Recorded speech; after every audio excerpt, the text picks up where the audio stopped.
Hello, everyone, and welcome to the very first episode of the Coven of Cryptids podcast. Um, I am here with Jaywalker and HazyWayfarer, um, and today we are going to be delving into the story and discussing a little bit about the Flatwoods monster. So, do you guys know anything about the Flatwoods monster at all? No, not at Okay. all. Like All right. zero background knowledge. All right. I just googled it to get a brief summary. I guess it started it was a thing spotted in Virginia. Okay. So, um, so we're kind of going into this with they're going into this with little knowledge. I have a little bit of knowledge about what it is. Um, I know that it's been debated on whether it was like an alien or something else. So, what we're gonna do first is I'm going to go through and read the article. Um, the original website that the article was posted to no longer exists, so it may differ from what the original article had a little bit, but it is essentially a cut and paste from what they were able to find. So, without further ado, I will go into the account of the Flatwoods monster encounter. So,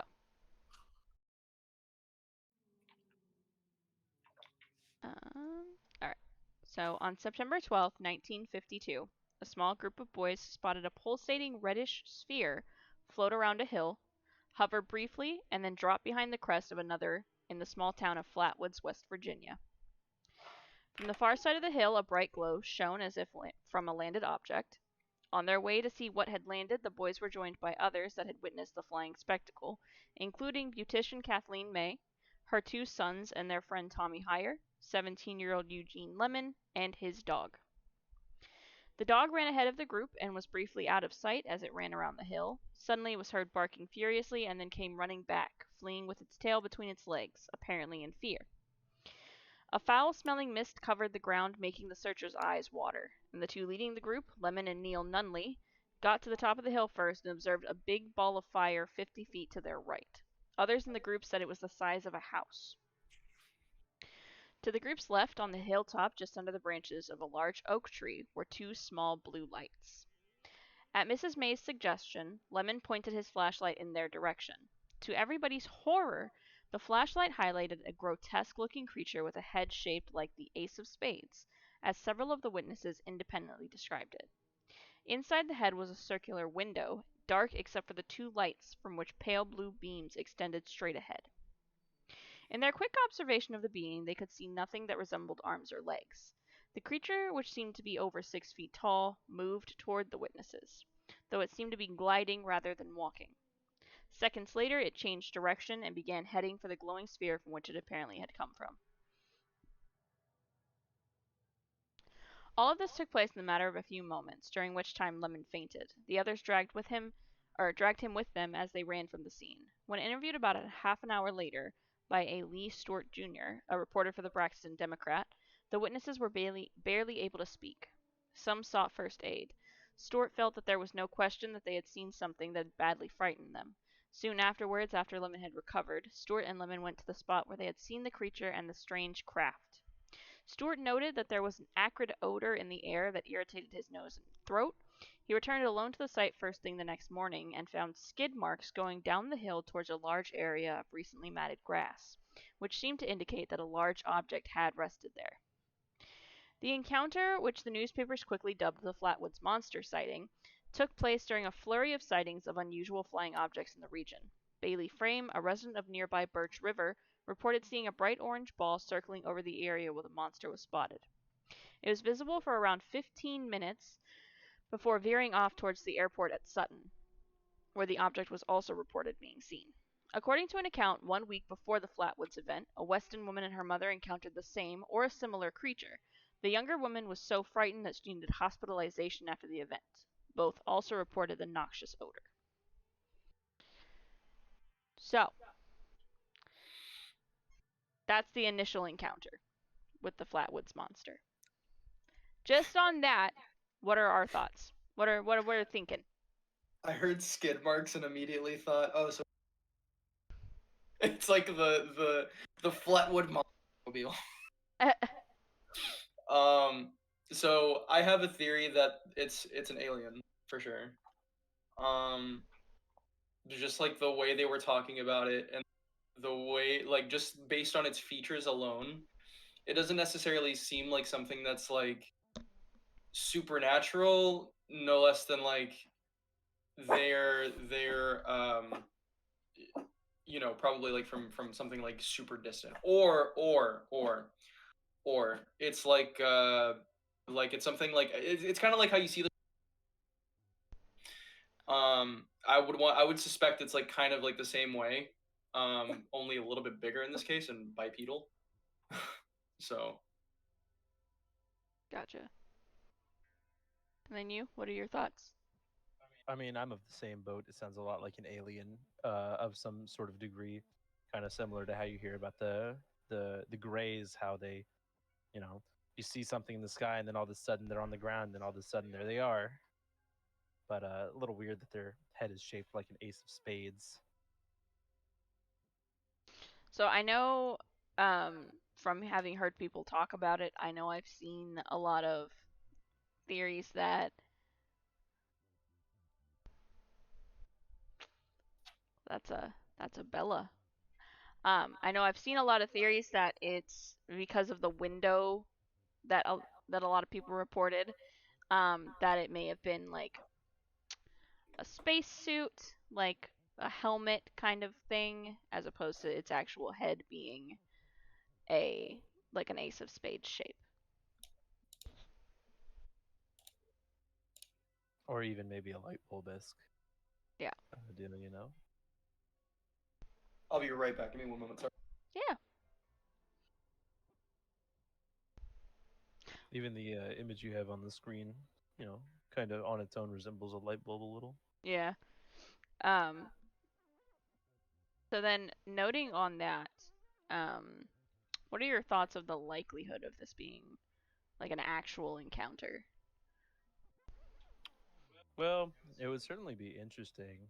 I guess it's not too uncommon for the Virginias to be a spot for, I guess, supernatural and or outer natural, uh, like entity sightings, right? But this one, I don't know. I'm skeptical just because the design of the creature, I guess. I was thinking of it kind of had like a velociraptor, maybe the ace of spades kind of thing, almost like skin flaps, where it's like that comes out when it's like threatened or something, or it's if it's like curious. All right. So what are your thoughts, Jay? What do you think the likelihood of this being real is, as opposed to just being a hoax that that a group On of a kids scale, and their on a mom. scale of like 1 to 10, I will say in terms of plausibility, based on aesthetic alone, I would say it's like there's a good chance that it exists somewhere. Probably not like fitting the exact description, just because it was like an eyewitness account, but um yeah, no, I would say it's like real to a certain degree. I would say like maybe 6 out of 10 in terms of believability. Hmm. So the way that I'm seeing it, okay, is that of all the eyewitnesses, they all described the same creature and the same odor. Oh shit. So keep that in mind because the second encounter happened a couple years later, Mm-hmm. um, where a writer interviewed a couple who, on the evening following the sighting, originally about 10 to 15 miles southwest, that this couple encountered a 10-foot tall creature emitting a foul odor that had almost the exact same size and shape and look to it. Um, and then moments later, a luminous pulsating sphere rose above the trees and ascended into the sky. So it can fly? Well, so in the original encounter, like the original group that saw it, there was an orb behind it, like a big fiery ball behind it Okay. that was like resting on the grass. So like almost like a ship kind of thing. Interesting. Yeah. And then this couple claimed that the next night it had walked up to their stalled car while they were about 15 miles southwest of where the initial encounter happened, Mhm. and then just walked back to the woods before the sphere like flew up from the trees and went into the sky. That's interesting. Mm-hmm. So, I mean, if it, so that's like that's kind of what I mean by like a deal, because like I mean, Oh, you cut if out. anything, oh sorry, um, I was saying like it might be like an alien type of deal, just because craft. Yeah. It has like a hovercraft of some kind. So we can confirm that like it requires transportation of some sort. Meaning that it comes from somewhere that is civilized enough to create vehicles, Mm-hmm. following what we know about it so far. Right. So yeah, no, I mean I totally agree. And I would like if someone told me about this and they described it in such a way, like in passing, I would believe it. Just because like I mean we've heard of crazier, I'm sure. Like there's stuff out there that's like way crazier than something like this. And on top of that, like with the proof that we have, at least we can at least like deduce that there could be some kind of validity to it. Do you have any thoughts? My head's pretty empty at the moment. Okay. So obviously, like the Flatwoods monster is another one of those creatures from West Virginia, which is a hot spot for cryptic sightings. So I personally, with the Flatwoods monster, I feel like the likelihood of it actually existing is Oh yeah. a little higher, just because not only of the number of people that described the same thing with the same odor, the same object, like that was associated with it, and the same, description of the creature, but it just seems much more likely that something like this would be, like you were saying, in existence based on the things that we've seen recently that are real. Yeah. So personally, I feel like the likelihood of this is pretty high, even for it being in West Virginia, where it is a hot spot and it's very common. Um, I also feel like with the range of ages, because it was from like 7 to like I think the mom was like in her 30s. The likelihood of everybody having the exact same description of this monster and it being like a recited story before the actual encounter happened or allegedly happened is fairly Yeah. low, especially when dealing with a 6-year-old Mm-hmm. or a young child in general, because they Mm-hmm. tend to blow things out of proportion in general. Even when they have a story that they're supposed to be telling, they love to exaggerate. So that, and then the hospitalizations and all of that fun stuff. Um, it just seems really likely that this is probably something that did happen and did occur. Um, but then I also have to note that in recent years there hasn't really been a sighting of it since this encounter, which kind of makes it feel even more likely that it was more real, Mm-hmm. because it most likely, if it was a genuine encounter with a an extraterrestrial being and they were just here on like scouting or Vacation. learning or getting They're on vacation.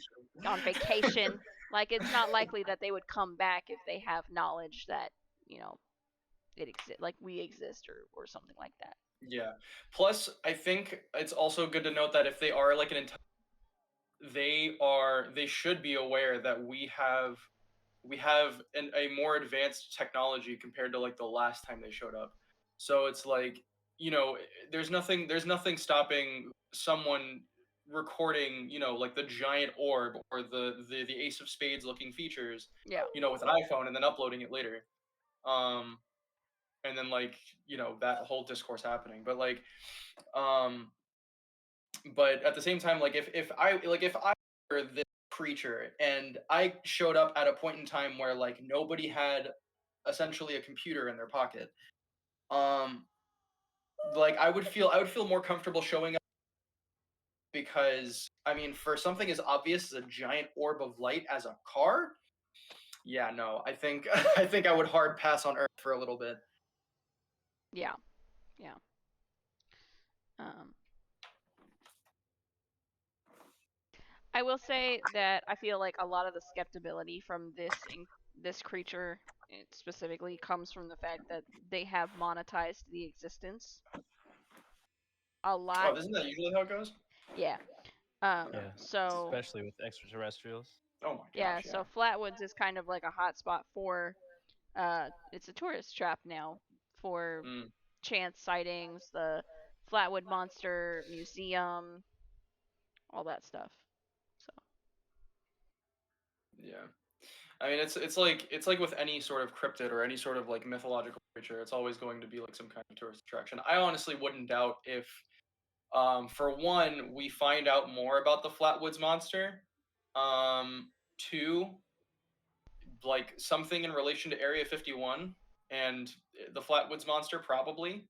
And then in that turning Area 51 into like a legitimate like tourist spot where you can just explore you yeah. could just explore like all of the extraterrestrial nonsense that we've had over the years. Now I do want to mention what a lot of skeptics kind of said. Um, so a lot of people, when they were like told this, a lot of them claimed that what May and her companions most likely saw was a meteor and an owl. Now I don't know about But you how is it? guys, but I don't remember the last time I saw a 10-foot tall owl with glowing blue eyes. Let alone just an owl with glowing blue eyes in general.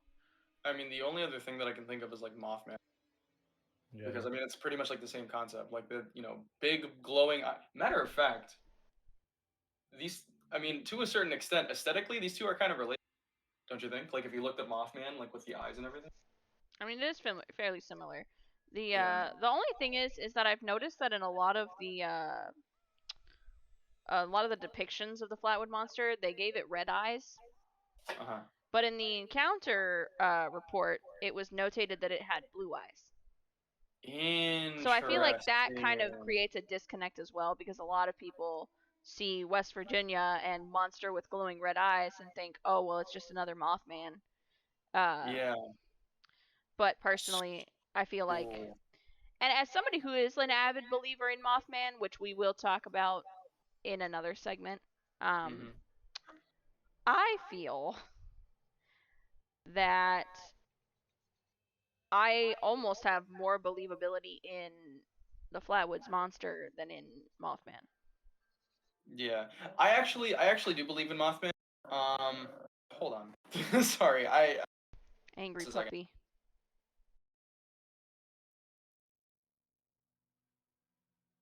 It's actually very interesting that the Flatwood Monster was only about 10 years before Mothman. Yeah, and that's where a lot It of the probably it probably wouldn't be too unbelievable to say that the Flatwoods Mothman the Flatwoods Monster is kind of like a predecessor maybe to Mothman as like an entity. yeah.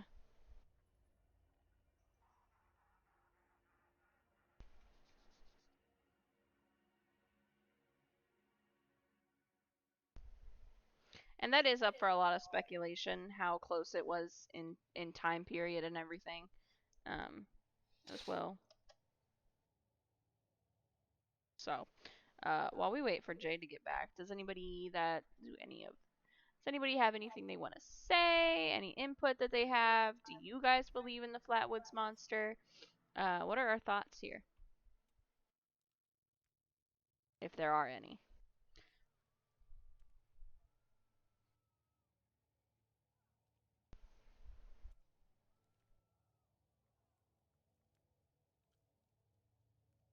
I don't have that, shoot. I have those turned off right now, but I'll give you your points back, don't worry. I appreciate it, those stuck, and welcome to the stream. It's also almost 2 hours from Point Pleasant, Flatwoods. Yeah, Flatwoods is very close to Point Pleasant. In fact, if any of you played Fallout 76, fairly far along, there is a side quest and event in Fallout 76 that has you walk from Point Pleasant to Flatwoods, and Ooh, yeah, and you can you see the Flatwoods monster in the game. that is cool. It's pretty sick. That's sick. Actually, I was gonna bring up a point with I personally think whenever the eyewitness accounts, they're doing it on purpose to make it seem like a menacing thing. Like, because everybody like thinks of cryptids and they think of like these huge hulking creatures that could level a town if it really wanted to. Yeah. But but like you look at the people that or you look at some of the people, or at least like some of the accounts that have actually like been in that area and have like lived there all their lives and stuff. Compared to like a Washington Post article written by like, Yeah. I don't know. It just seems like the article, yeah. the original article, that excerpt was pulled from, it was written by somebody who was a local to Flatwoods. Yeah. So It's like super important to get like the local story over yeah. like the generalized broad invasion. She did also, the mother, Miss May, she said that when she was interviewed in the early 1990s, she recalled that two men, first identifying themselves as reporters, then acknowledging later that they were employees of the government, interviewed her. Oh shit! So okay. So when the agents show up, it's and fact. it is, and it was proven that the U.S. Air Force dispatched two plainclothes investigators to the scene. However, Yeah. like the skeptics, they laid the incident down to hysteria inflamed by an owl and a meteor.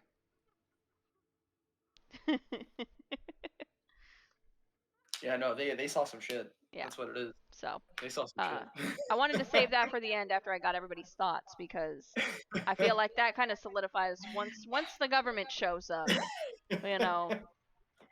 Yeah, it's like the Men in Black. It's like, about you're not to go supposed to down. remember. You're not supposed to remember, but they don't have anything that, they don't have the memory wiping quite As far yet. as we They just know. have like they just have NDAs. NDAs. Anything They have with a the pen and NDA. paper. That's all But, they got. They have pen and paper and institutions. But yeah, so personally, I find it very hard to believe that, like, I think the total ended up that it was 10 people that witnessed the creature overall. I find it very hard to believe that 10 people all mistook an owl for a floating creature. 100%. 100%. There's no reason why And the meteor, word of and the whole meteor thing, right? I could see how that could be potential for the first group of people. But for the couple that saw it the night after raise up from the trees and go into the sky, last I checked, meteors don't fly up from Earth. They usually crash down to Earth. Or how about the couple that had the sighting where where it walked up to their car? That was the same. That was the couple. Was that the yeah. same one? Like, Yeah. that sounds terrifying to me. Like, I'm telling you, I would not mistake an owl for a 10-foot creature that just levitates away. Yeah. Just like shows up and it's just like your glowing orb looks really. That's hilarious. But yeah, no, I mean, if anything, that's, I mean, like for it to be as tall as it is, for it to be for somebody else to say like, oh, they mistook it for an owl, like that's just complete bullshit. There's no way. Yeah. My thoughts exactly. So I thought that this one would take a little less time than expected. So I had a trick up my sleeve. Just in case. I do have one more thing to say about the Flatwoods monster Yeah, that I go think ahead. is really a shame. Before we move on, I did want to get ending thoughts, so.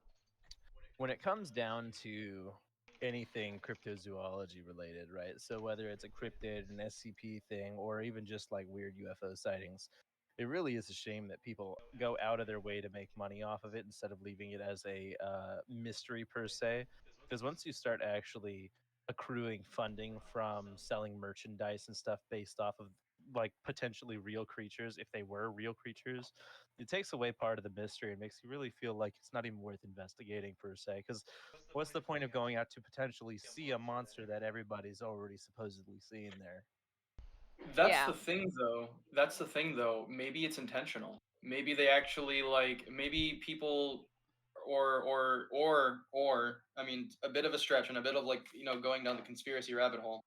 I mean, you have organizations and institutions that are legit trained to be like the first responders for any like crazy like sightings of anything. And I mean, like this is no surprise. Like there's documentation of this everywhere. But I mean, at least like in my like speaking from like an individual and just like kind of thinking about it in like really small like micro sort of perspective, if there was something that I didn't want out, or if there was like some kernel of truth that I didn't want to come out, I would find a way to dilute it to the point where if it is revealed in some sort of way or another, like it would have little to no impact. So it's like I wouldn't be surprised if they purposefully monetized, or they purposefully monetize some of these creatures in order to prevent people from looking further, because it's just like, oh, okay, so we just are going to believe this exists because it's on a t-shirt somewhere, like on a boardwalk, and like it's a novelty now. Like we know it exists, it's a novelty, great. And Yeah. that's the end of that. Like that's as Kind of far like as their line of thinking goes. the Roswell aliens, like the Greys and stuff, where like it'd be a lot less of a shock while people are literally walking around with their big green alien hats on. Yep. Yep. Yeah. Understood. I gotcha. So All right.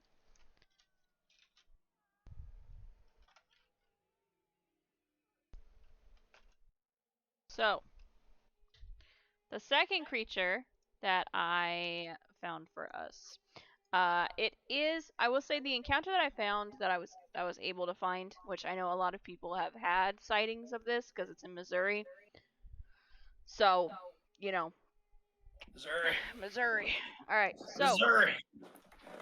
this creature is an interesting one because the thing that I found most this one is the Whoa. Ozark Howler. Whoa. So get rid of the Flatwoods monster. So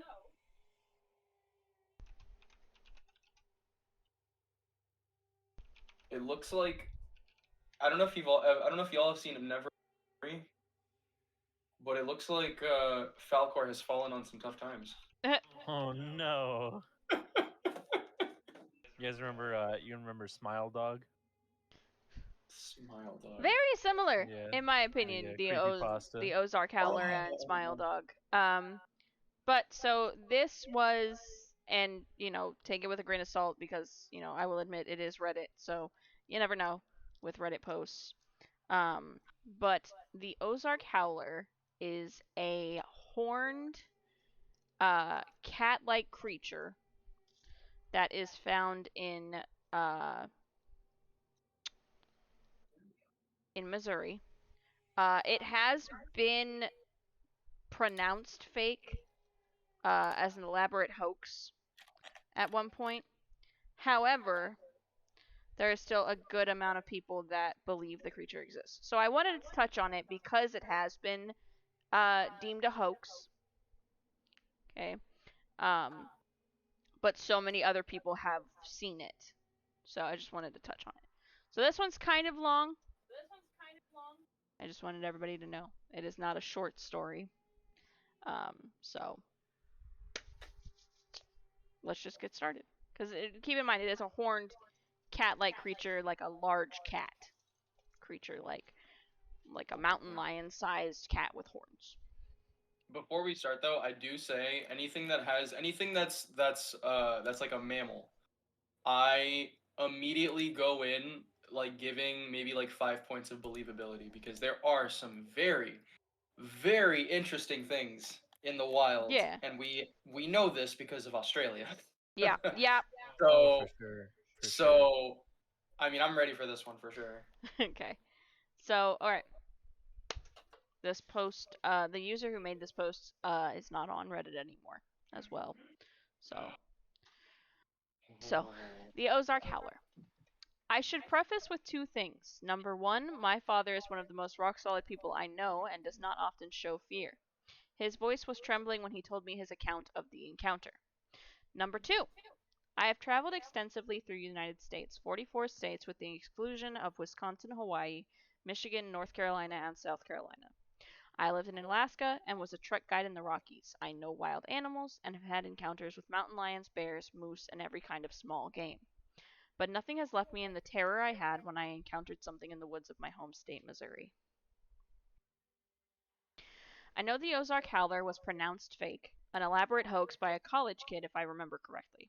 I don't know what to call the thing my father described, so it is the Howler to me. Missouri, the Ozarks in particular, is a historically rich and beautiful place. Mountains in the southeast give way to river valleys in the southwest where I lived. Our farm was 120 acres of woods and rolling fields. A large creek that would flood in the spring but run quietly the rest of the year bisected it. Being relatively poor, we lived in a 100-plus-year-old farmhouse that had its own list of strange occurrences, but creaks and groans were expected from something that old, so most of it was written off as old wood. And since we were poor, we subsisted off of venison. Deer meat, that is. So I spent a lot of time in the woods tracking and preparing game stands and watching for poachers. However, the woods took on an odd atmosphere the summer before my 16th birthday. Most people avoid the woods in Missouri through the spring and summer due to ticks, chiggers, and snakes. I love the woods. I would purposely look for snakes, and for some reason ticks and chiggers seemed to leave me alone. I still remember that summer. It was rainier than most. Usually we'd get a deluge in the spring and then maybe a rainstorm once or twice a month in the summer, but that season it seemed to rain every day. The woods were darker and cooler in the day due to this, beautiful too.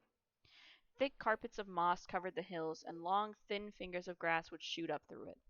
In the southern portion of the woods there was an old pickup truck that had been burned up in the 50s. It was normally rusty and bare, but this year it too had grown a covering of moss.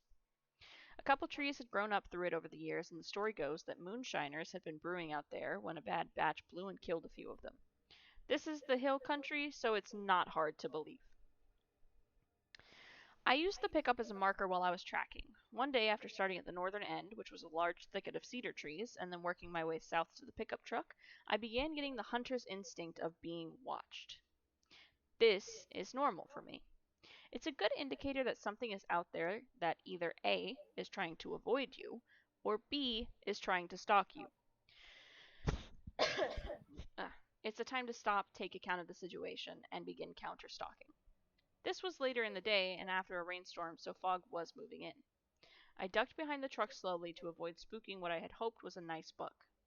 There had been so few deer on our land that year. I looked through the rusty window towards the direction that I thought my future kill was. Nothing. Absolutely nothing. But still I had the feeling of being watched, more intense than I had ever felt. The only thing I could liken it to was when I was doing mountain treks in Wyoming. I felt the hair on my neck stand on end while I was going around a glacial lake, and my mind said, "There it is, turn around." When I did, there was the tail of a mountain lion slinking into the bushes. I trusted my senses then, and now here I was on home ground, feeling like 10 lions were around me. I stayed put until I felt there was nothing there, and then chalked it up to jitters.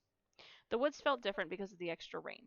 As I left the woods and crossed through the fog near the creek, I felt it again. Not as intense, but again my mind called out, "There it is, turn around." At the edge of the woods was a man, dressed in dark mechanic's pants and red and green flannel jacket. Poachers were a problem for a poor family. We hunted to support not only ourselves, but others that couldn't afford to buy meat regularly, so I began walking up to confront him. He turned and made for the woods. He made it to the fog bank at the forest edge, and I yelled out for him to stop. He kept walking and just seemed to dissipate in the fog the further he got into it. By the time I caught up to where I last saw him, there was nothing. No tracks, no disturbed foliage, nothing. Always thought it was odd that someone would wear flannel in the summer. When I returned home, my mother told me that she had received calls from the neighbors. One to the north of us reported a wounded horse and a mutilated goat. The other to the south reported 2 calves and cow dead and mutilated. I went to see the neighbor with the horse. It had 4 long claw marks on either side of its rear haunches, like something had stalked up and tried to drag it down from behind. It reminded me of watching lions take down zebras on Discovery. The summer continued, and odd occurrences continued to happen in the woods. Neighbors all around us reporting dead dogs, cats, small farm animals, and the occasional cow, all mutilated and chewed up. That constant feeling of being watched. I usually only carry a rifle in hunting season, but I started carrying one constantly later that summer. When fall hit, I turned 16 and things just got worse. Tracks started showing up on our neighbor's land that representatives from Fish and Game swore were grizzly bear. The only bears in Missouri are black bears, and all in the southeast side near the mountains and swamps. Tracks showed up on our land too. 2 big sets, front and back.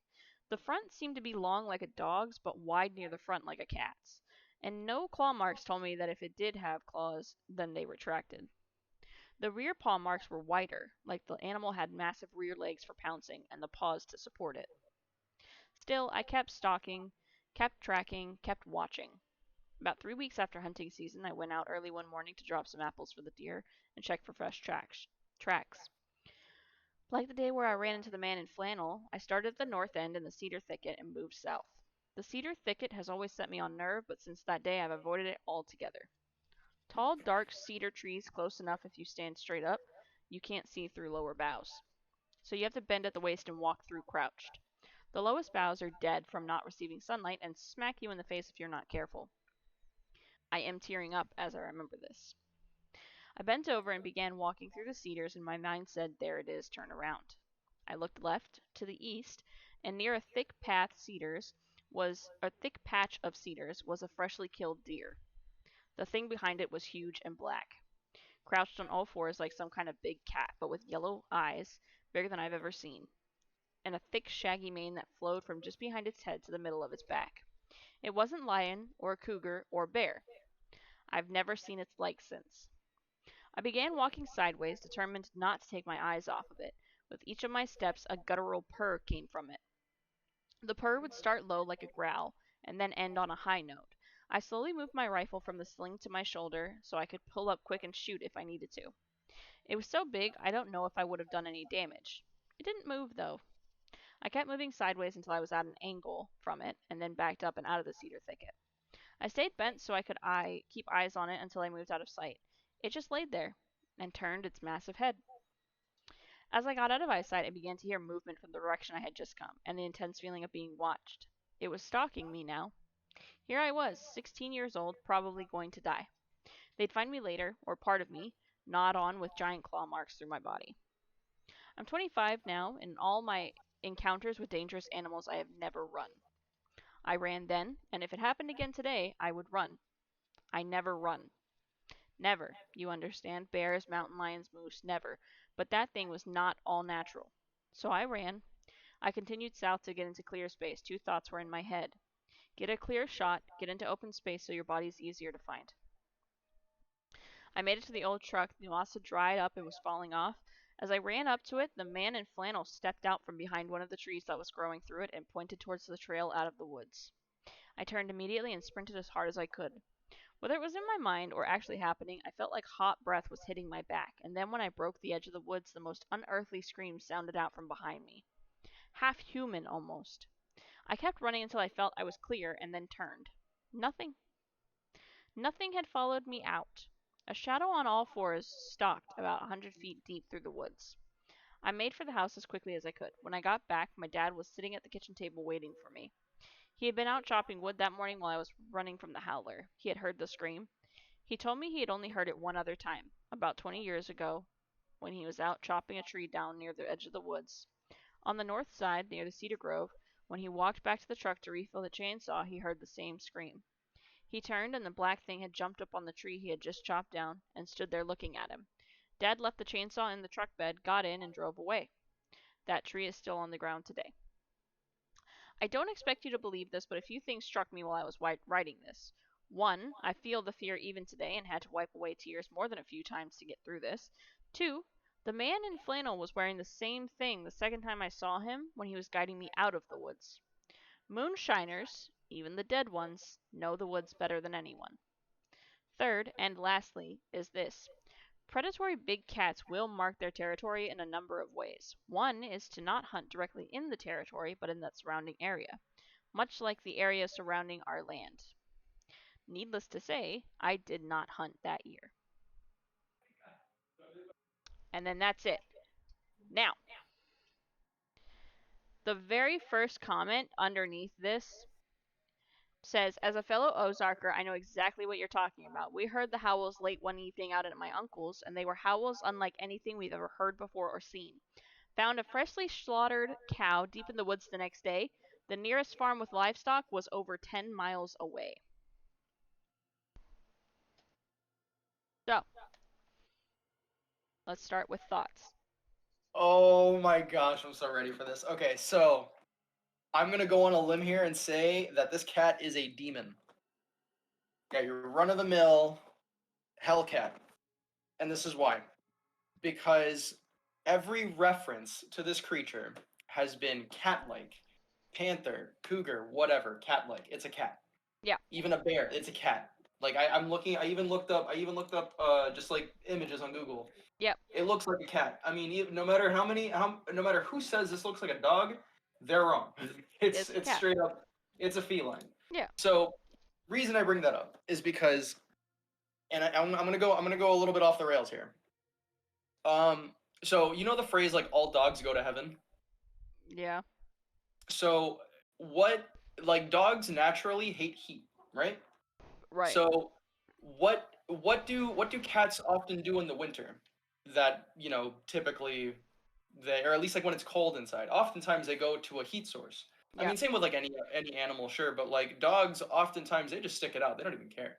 Yeah. But cats in particular they're very sensitive to temperatures.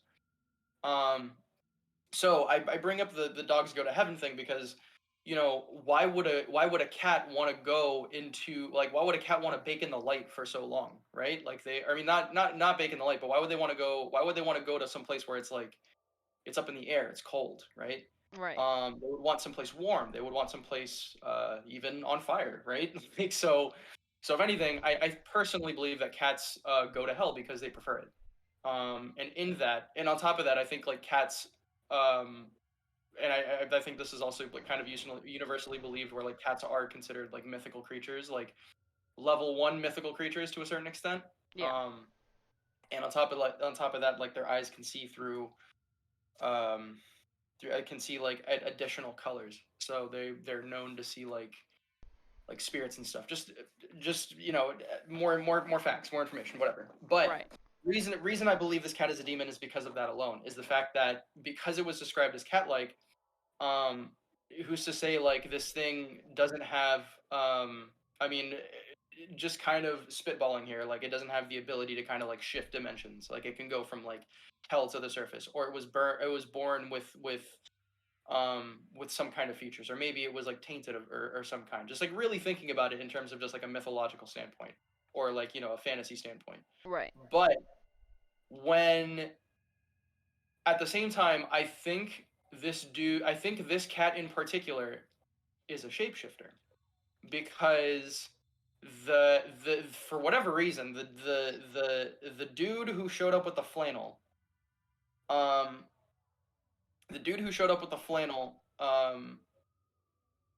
out of nowhere, like it was just weird how he shows up, and the next thing you know, like all of these animals are just being offed left and right.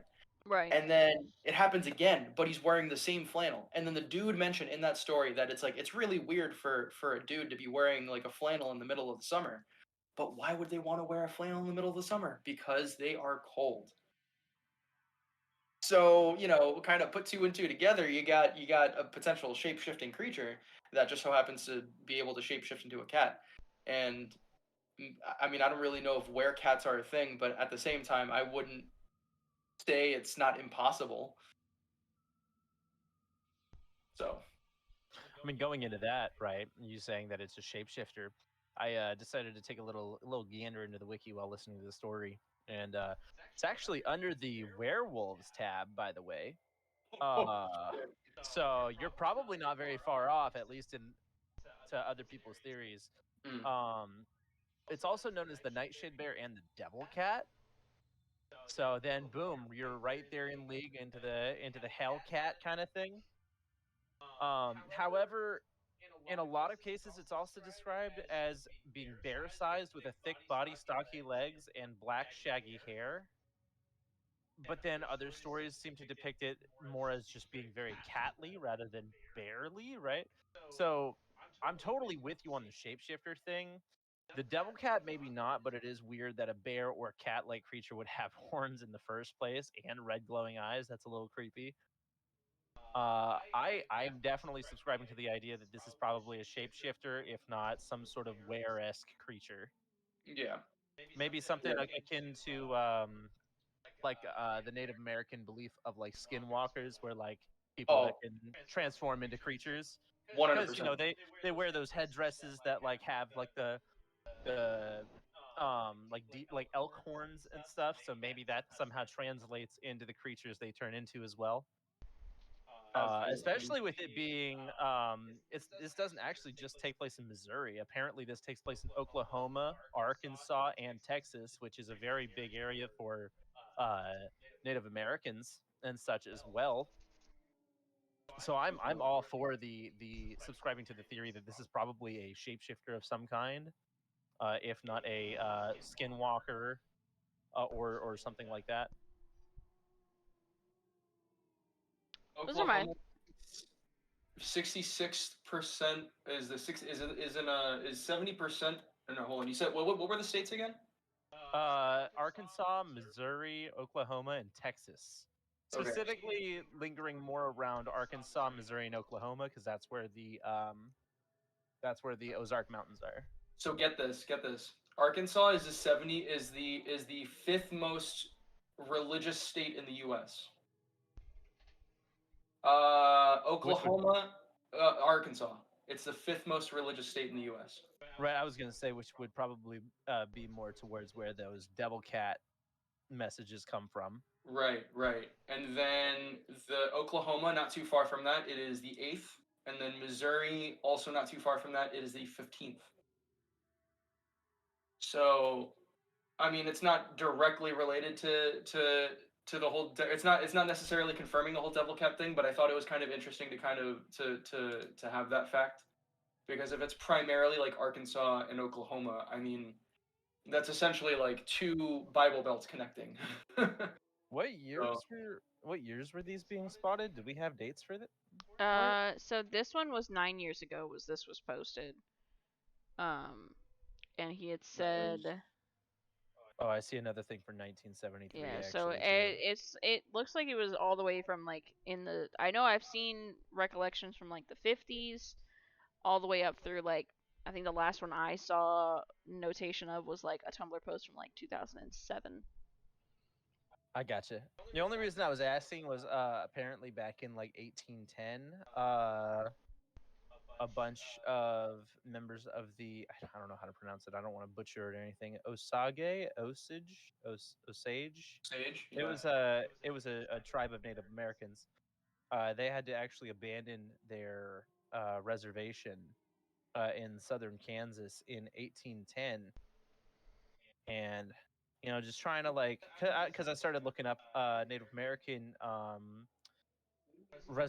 reservations in that area, and apparently a lot of what was there was Osage. I don't want to pronounce it anymore. I'm butchering it horribly, I'm sure. You're good, man. They were pushed out of a lot of those areas in that whole across that whole mountain essentially. So I've heard speculation before that on the note of the tribes that were like pushed out from that area.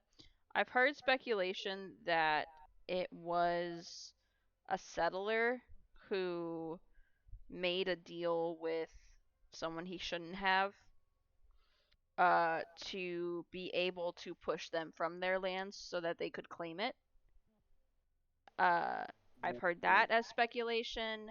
I've heard that it was the opposite, that it was a native, like one of the tribe members, uh, who wanted to take on a form that could, drive the settlers out, but ended up like it was like a double-edged sword where he ended up also driving out his own people. Uh, so then nobody was able to take those lands for a while. Um, so I think overall very interesting theories that are out there on these. You know, the devil cat thing. I personally feel it still kind of holds a little bit of water, just because I know for a fact, like at least like a lot of Native American tribes, at least very back in the day, they were really, really, really big into the occult. Like not even by accident, it was like their tradition.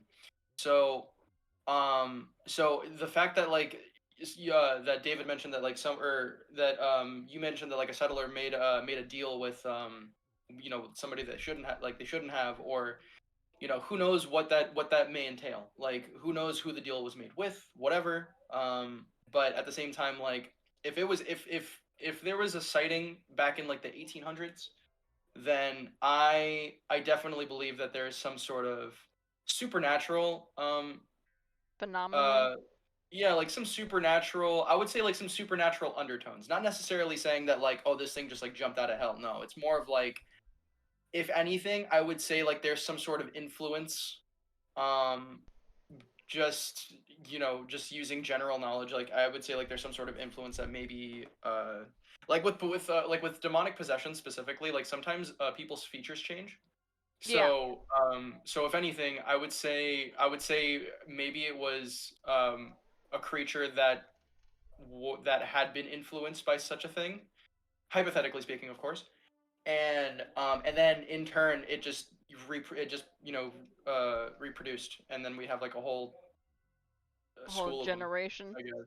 Yeah. So I mean, who knows? Who knows? there is also relation to British folklore in talking about the Ozark Howler as well. Supposedly, it is also relating to the.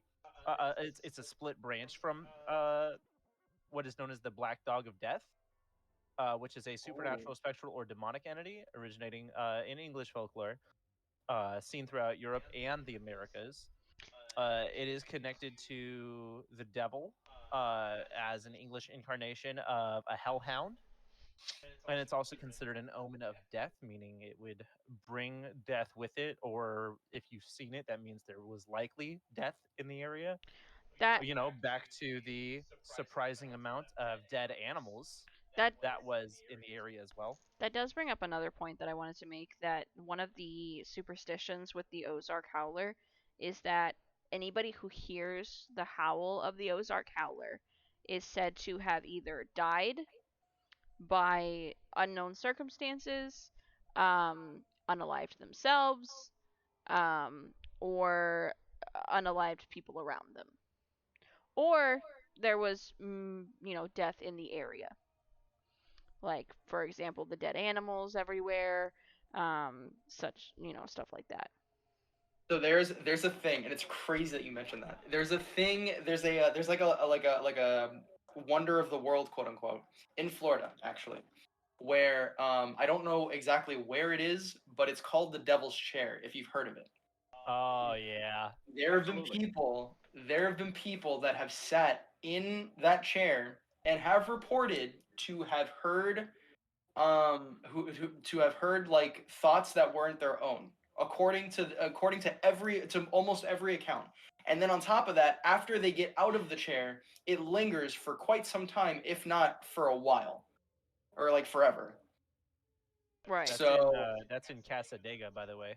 Yeah, So we're going when? We're not going. I'm not going. We don't have to sit. We don't have to some things sit you in just don't it. mess with. They're just. I don't want to. I'm not the type to fuck around with some shit like that. I'm being totally honest. What if that's how we become deitic beings? Come on now. Yeah, Hi, I don't want to Badger. owe. I don't want to owe my Oh. soul to the devil. Yeah, I mean, there are We some are- things that you just don't mess I was with. just saying, we are in a podcast right now. I figured as such, which is why I kept quiet. You're okay. Should I? was Do gonna say, you should I have kick out? any? I want to get your thoughts first. By all means. Because we're talking about the Ozark Howler. Do you know what the Ozark Howler is? Vaguely. Okay. So, it is considered the demon cat. It's said to be either a shapeshifter, a hellcat, a demon, stuff like that. But if you hear the sound of the howler howl. howling, there is It drives you to murderous intent or insanity in some. Yeah. some or has ways. been known to like convince people to unalive themselves. Right. So, what are your thoughts? I want everybody really quickly scale from 1 to 10 believability. Starting with Badger. Whoa. We'll start with Badger. I'd say about a 4. A A 4. 4 out of 10. 4 out 4 of out of 10. 10. All right. And, Moving. I should say that I'm quite the skeptic on a lot of things, but when it comes to these kinds of things, I can come up with at least some sort of explanation. No, or that's at least fair. speculation. That's fair. That's fair. We need the counter argument if anything. Yeah. And then Jay, scale of 1 to 10. I would say 7. 7 out of 10. All right, David. I want to say 8 actually, because it's not entirely unlikely for there to be some sort of demonic-esque creature that happens to be in the woods, because we haven't identified everything in any of the world yet. We've only explored 2% of the ocean. Yeah. You know what I mean? So there's Exactly. surely land that we've missed as well. Yeah. Like that's a solid point too, because like some of the stuff that's coming out of the ocean now, like I mean, you might as well just stick it on like an SCP website or a cryptid list. Big I mean, facts. truly. We're still discovering bacteria that eats human flesh. Okay, like if we're And still also discovering garbage. stuff that can kill us on a microbe level, there's surely still stuff that is no longer microbe. Okay, Well, not that we're not still to discovering not to too. mention that there are always things changing. Yeah. That too. Right, Yeah, right. no, evolution doesn't stop. Yeah. So, would you like my like possible explanation? Let me give my points. Oh, sorry, I Yeah. forgot that you. No, had you're it good. down. Let me give my rating and then we'll go on, okay? Go right ahead. All right. So, my rating, I would give this an 8 out of 10 for believability. And the reason I say that is because not only is it a mammal, and on the notes that you guys said, there's things that we haven't even explored yet. There's things we don't know about yet. We're finding new things every day. There's a theory that this is actually, and these creatures are actually just surviving species from the what period is it? From a different time, from a time period where like they were like saber-toothed cats, and saber-toothed dogs kind of deal, and they just evolved. Especially like pre-colonization. Yeah, Like and they evolved after the Mesopotamic period. Got it. Okay. But it's speculation that it's just evolution, surviving species kind of thing. That would definitely make a lot more sense. Especially with it just being in the because- Ozark Mountains, where Yeah, things just disappear because- and go in and out all the time. Additionally, like they say that like T-Rexes are like descendants of Chickens. chickens. Yes.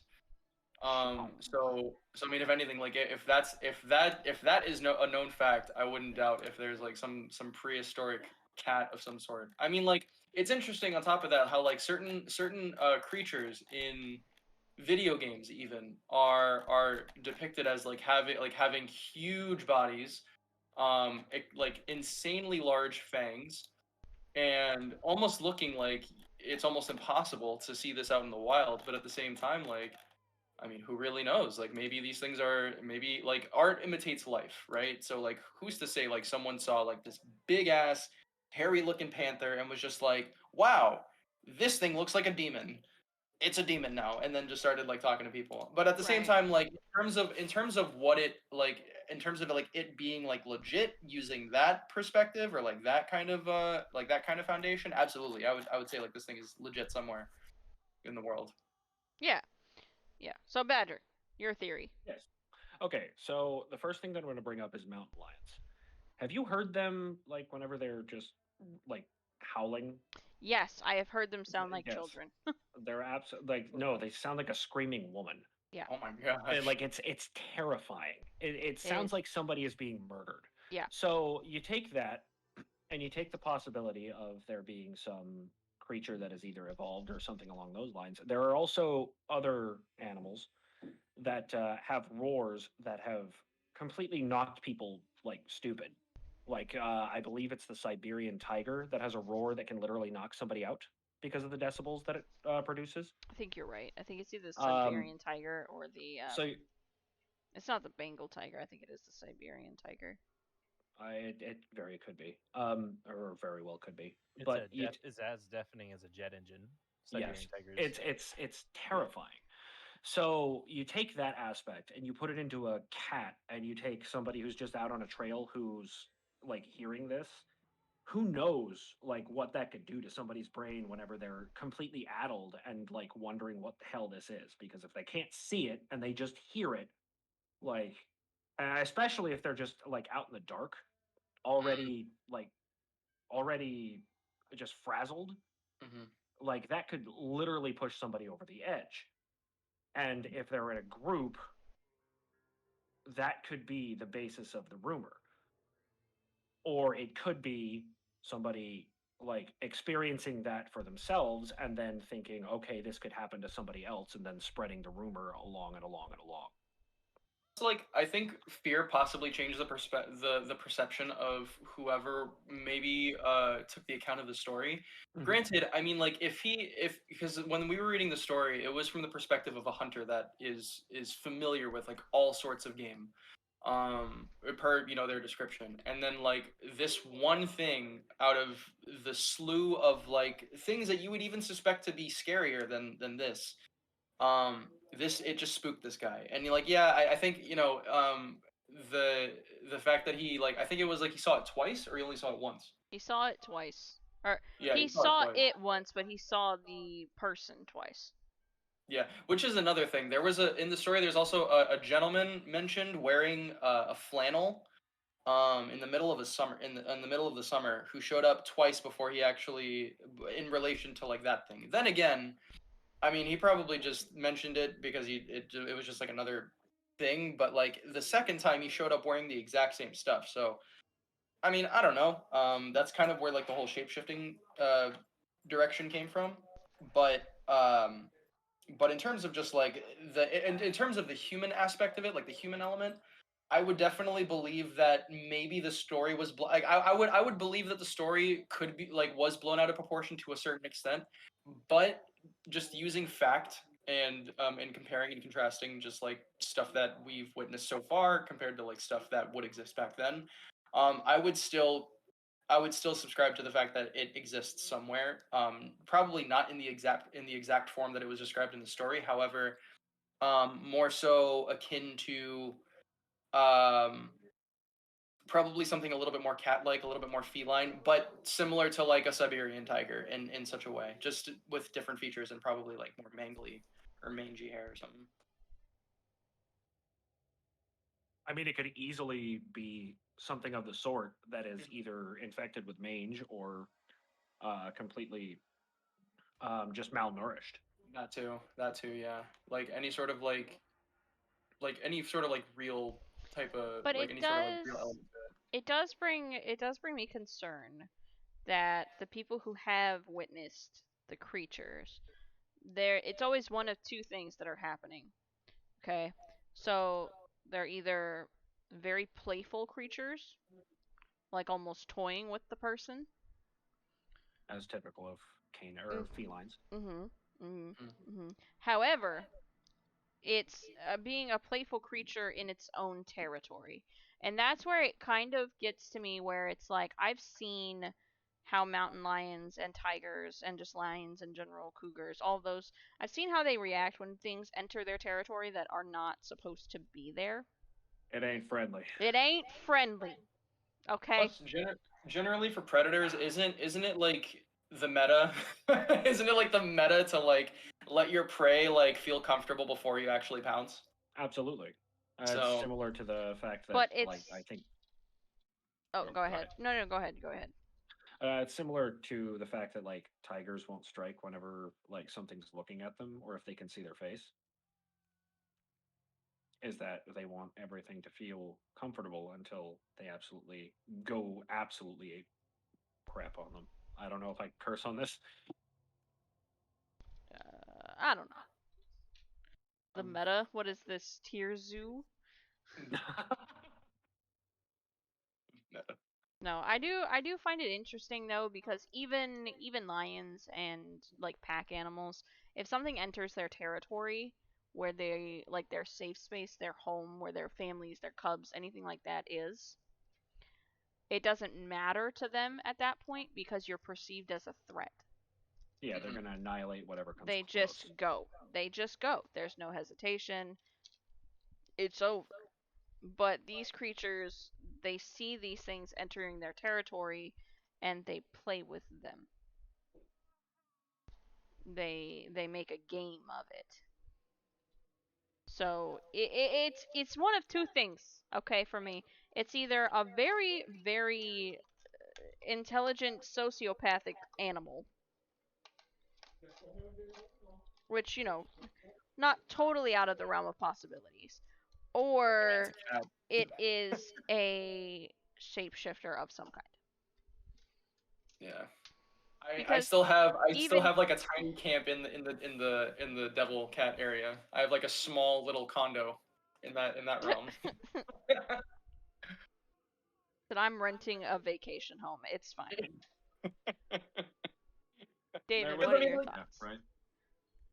I mean, just in relation to if I believe in it or not, like what do we? Just in general, like generalized thoughts over the Ozark Howler.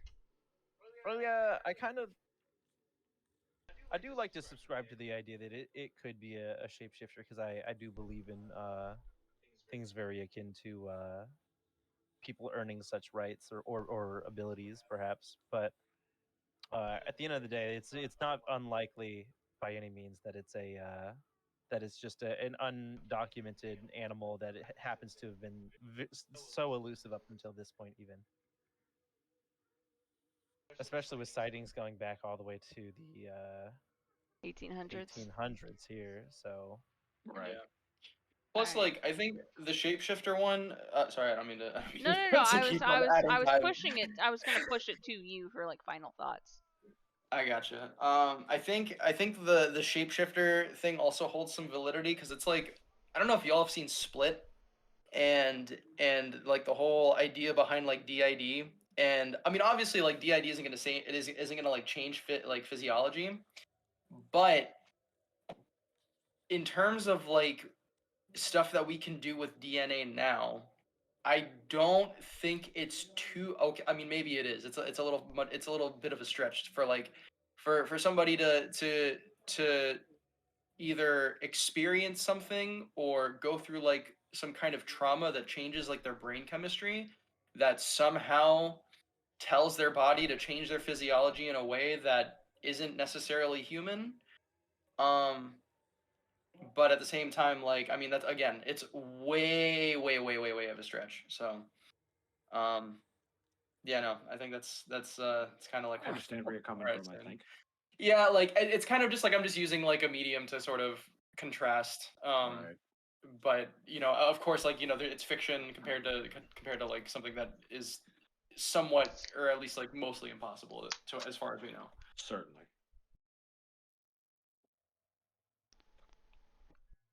But yeah, I'm good. Alright, so So I'm is gonna this do part one where you kick me more- out? No, I'm gonna do one more circle around the room. At this point, you're just stuck. Okay, well, Alright. I'm in for it. Okay. All right. So at this point, I just want to go around and have everybody give their like final thoughts, final tidbits, on the Flatwoods monster and the Ozark Howler. Starting with you. Okay. In regards to the Flatwoods monster, I do believe in aliens. It's kind of a fun story. Definitely interesting to hear, and a different take on aliens from your typical like, oh, it's a gray, came down in a big saucer. Wow, the whole big fiery ball behind it, and then the spade-shaped head with the glowing eyes. Like that's kind of cool, but with the location being even 2 hours from Point Pleasant, West Virginia, and that being so close to like the Mothman territory and stuff, it wouldn't shock me if it's just another one of those like, oh, red-eyed creature sightings. So I'm gonna have to give it a 5 on believability, and I really don't. I don't know. I don't subscribe to that as an idea of like, oh, it's probably a real sighting. Oh, I also If it want. is, I probably could guarantee that it's some alien of some kind. Okay, I also want you to rate the interest level on it, like how interesting it was of a creature. The hearing about the sightings and stuff, I would say that my interest is garnered. I'm probably at like a 6 for it. But the because of the design of the creature and such, like how it's described, I'm really not. I don't know. It's not very peculiar to me, other than the shape of its head or helmet or whatever the upper half. All right, and Um, Ozark. yeah. The as for the Ozark, my interest level, I would say I'm probably at a 7.5 or an 8. Because it's a really cool story. I really like hearing about creatures that are potentially undiscovered, and or subscribing to old belief systems, and learning about old belief systems I think is really cool. Having talked about the Native Americans and such. I do think that the believability for me is really high, that it's just a animal that's undocumented. So I would probably say, as far as that goes, believability is definitely at least an 8. Um, do I believe it's a shapeshifter? I would like to believe it's a shapeshifter, but there's a lot of creatures out there, man, that we still don't know anything about. So I got to give it a. As for so my interest is an 8, but my believability is I think 7.5. All right, Jay. Okay, so for the Flatwoods monster, I'm kind of the opposite. I'm very, in terms of believability and just like all this hype about aliens lately, I would say like it's an 8 for me. In terms of if it's legit or not, because I mean if we're talking about like a completely like we're talking about like an alien, but in the macro of it all, we're talking about a civilization that's advanced enough to just travel between Earth. You know, freely in a giant floating fucking sphere. So that's not, when it comes to intelligent life, like that doesn't really seem too far from the realm of believability at the very least, just because of like society and intelligence and whatnot. um in terms of, what was the other metric? The Interest. other Your interest. interest. Your interest in it. My interest, I would definitely put a 9. I love the idea of things existing out there that we can actually, or well, beings out there that we can actually interact with, on like a pretty fundamental, like keep the peace level. And like, just like knowing that there's like or finding out about intelligent life in such a way that seems kind of scary at first, but then like turns out to be really cool later. I don't know. I'm kind of optimistic in that respect. For the Howler, I would say, in terms of believability, I'm gonna give it. Well, in terms of like general believability, I'm gonna give it an 8. Just because, again, it's like David said, like there's other creatures out there. Like there's so much that we haven't discovered for ourselves, and on top of that, there's even stuff that we don't want to publish. Like there's information on creatures that we don't even know of. It's just really about what we've been taught so far. So so I wouldn't doubt if something like the Howler existed. I would not want to find out, and in that case, I'm putting my interest level at a 2 because if it kills me, I will be pissed. But in terms of like the believability for like any other theory in terms for the Howler, shapeshifting, I would say initially I was pretty. I was kind of just like throwing it out there, just like as a potential like theory. But kind of like looking at it objectively, I would say I would give it like a 4. I mean, the 4 is being generous, just because I'm really holding out hope that shapeshifting exists. So He said, if I believe, so- if I believe. if I believe hard enough, it'll happen. But yeah, no. Outside of that, I mean, like the Howler doesn't really seem like too. I mean, it's just to me, it's just like a cat. It's like, oh, a cat that kills things. Great, Australia, please pick them up. Your cats are missing. Were you going for a poll, or are you trying to get them to guess who garnered my interest more? Oh boy. It's for them. Okay. Oh, can we add another metric? Yeah, sure. What's your Would you fight it? would you fight it? Would you fight it? No. Would You know you what? throw I'm writing hands? these down. Would you? Hold on. Let me write these Would down. Okay, you metric throw 1. hands? Believability. Would like you walk like it Oh, walks up boy. to you and it catches you on the worst day imaginable. It's like the scariest looking thing you've ever seen. Like you ever seen in front of you. Oh, Like fuck you've no. never seen anything like that. But it caught you on the worst day. You're ready to just drop everything and just go at it. Would you fight it?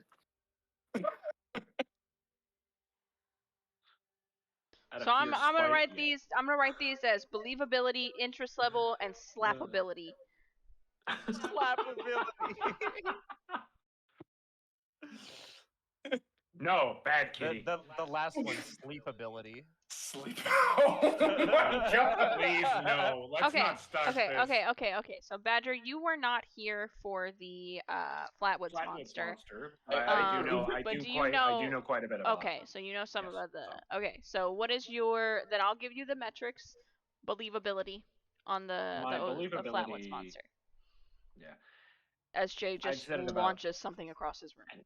I thought it was Sorry. a cat at first. I and did was too. I was really concerned. concerned. Yeah, but believability, like I'm kind of at a 50-50. Like I 100% believe that aliens exist.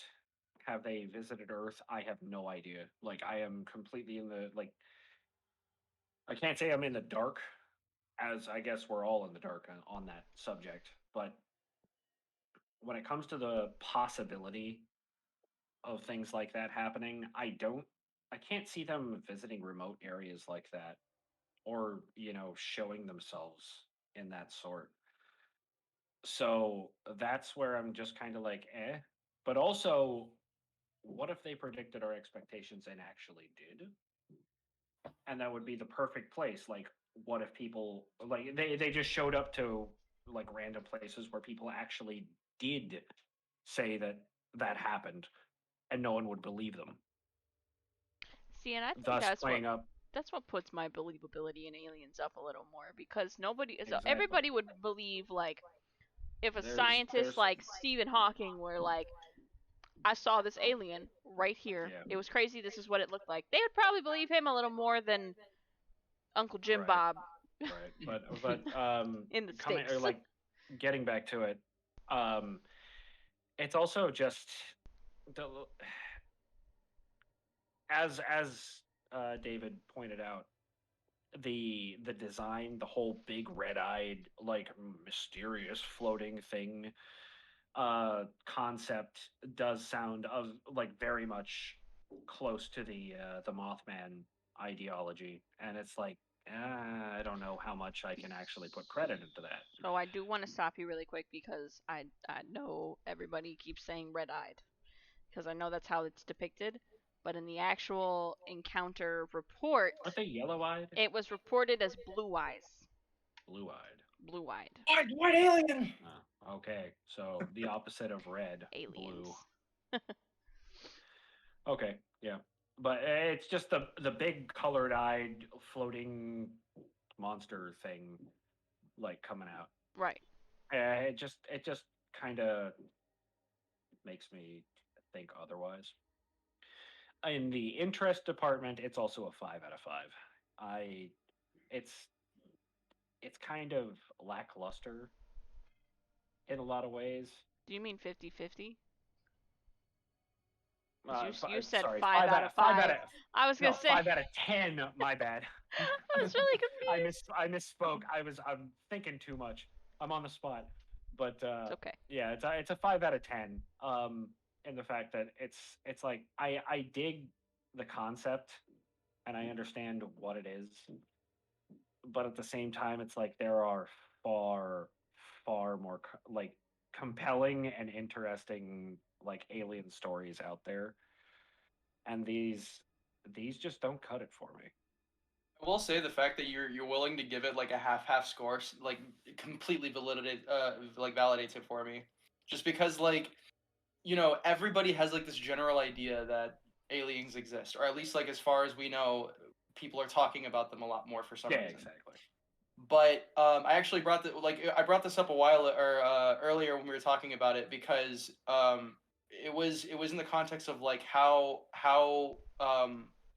desensitized, if I may, we are to the idea of UFO sightings, to the idea of aliens, because like there's no telling. I mean, there's no telling like really like what is out there. There's no telling what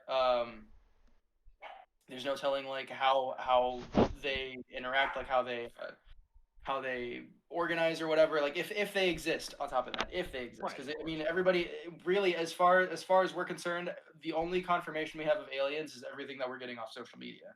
So who's to say that aliens are even real? But at the same time, like we're kind of just led to believe that they are. And in that, I feel it sort of takes away from this story um because like it's I mentioned it earlier, but like if there's something that you don't want to come out, that you for whatever reason know for a fact is going to come out, the only other option you have, as opposed to lying about it, is diluting the truth in as much as you can so that the impact wouldn't be as substantial. Yeah. Okay. The other thing that So I can say is that if these creatures are capable of spacecraft or like space travel, faster than light travel, or just getting to Earth in general, like why would they just send things down rather than just observe us? Like To to observe? get our reaction or anything of I mean, that it's the sort? same reason we go into the ocean. Right. So maybe they're well, stress testing their reaction. Like there's like obviously we're not ready to see anything that isn't human. As far right. as as far as like everything that we know, like in the jungle or in the in like Okay. wildlife and other stuff. Yeah. Yeah. No, I retract my statement. Yeah, You're But good. but I going did. on. Go ahead. Sorry. No, you're fine. I They just don't want need to to be point bragging. out that sci-fi made a comment in the Twitch chat. Says, given the two monsters and their general wiki pages, these two creatures have the same problem as other cryptids. Misidentification in a stressful situation can easily cause such things to happen. I'm going to skip the Ozark portion since we haven't gotten your take on the Ozark yet. Yeah. The Fleetwood monster is commented on appearing similar to a large owl. Without more details, I on either would remain in level of skeptic rather than believing it. I was just about to get onto the subject of it do- possibly being a barn owl. I do want to point out that there were two different encounters the night before and after each other. And both of those, one of them was a much closer encounter where it physically went up to their stalled out car. And it was almost like clearly exaggerated with the heights that they were both given between 8 and 10 feet tall. So very large creatures.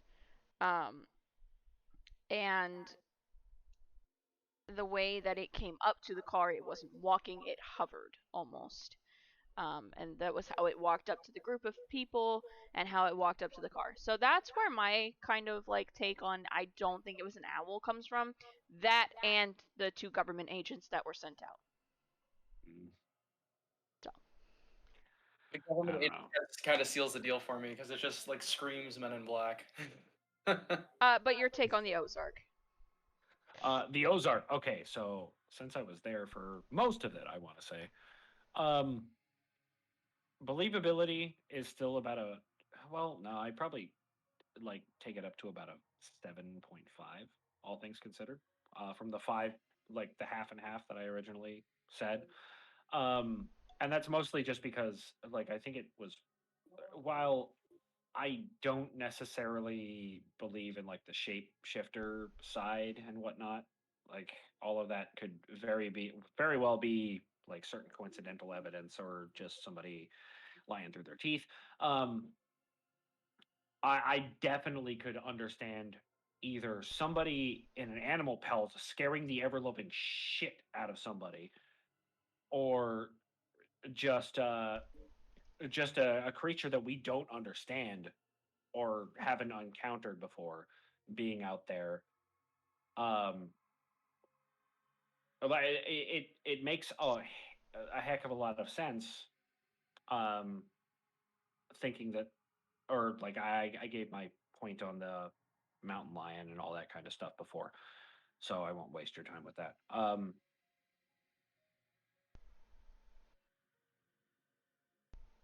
So Yeah. what was the other criteria? I Interest forgot level. it. How interesting Interest did you level. find it?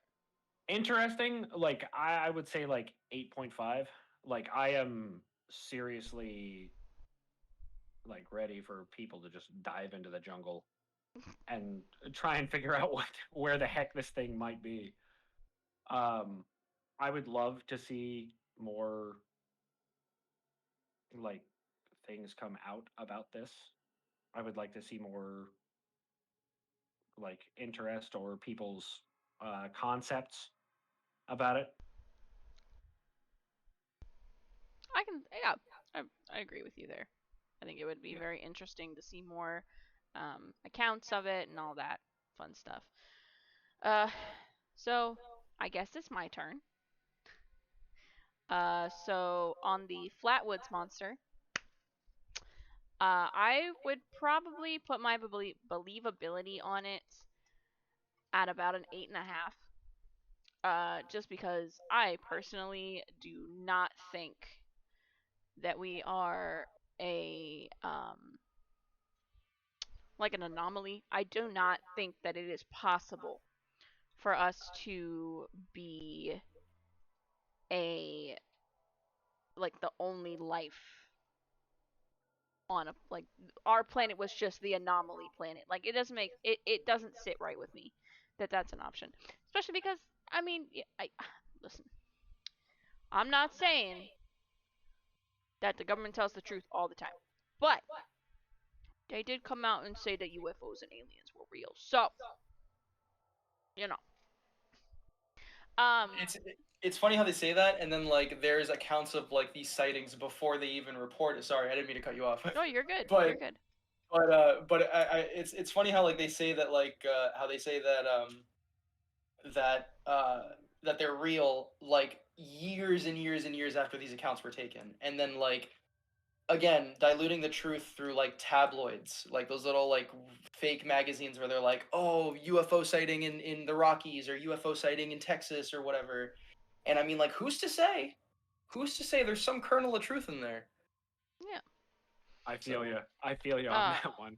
Like, So, Oh man. the other thing with my believability factor when it comes to the Flatwoods monster is it just seems too coincidental that all 10 of these people had the same creature in front of them with the same description um, of,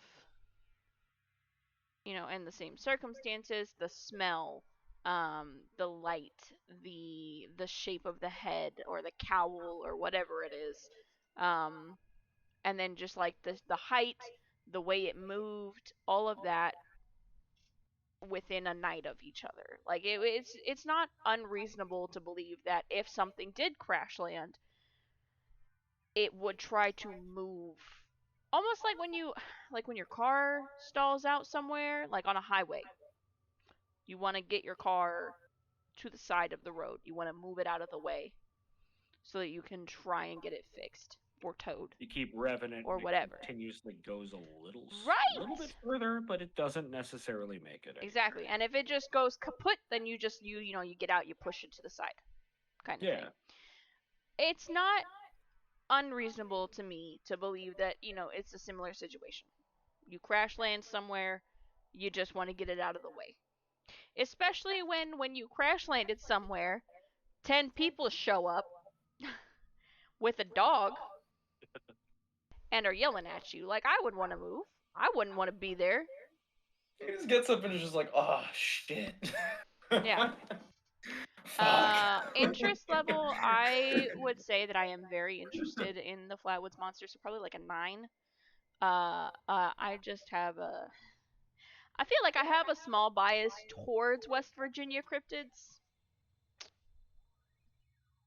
There's so many of them out there. There are, and they're all super interesting. But then, so moving on to the lovely Ozark Howler. Believability, I'm going to put it a 9 because it is something that I believe could very well just be a large cat of some kind. Whether it be a species we haven't identified yet, a cat, like a large mountain lion with mange, something like that. It's not outside of the realm of possibility for me to be that it is something natural as opposed to supernatural. That being said, I hold out that it's not. I hold out that it is something supernatural because it is an interesting concept. It's an interesting idea to me, especially with how far back it goes. All the way back in the 1800s. Sorry, I'll let you finish in just a second. I promise. But ultimately it goes all the way back to sightings in the 1800s. There's so many different speculations on what it could be.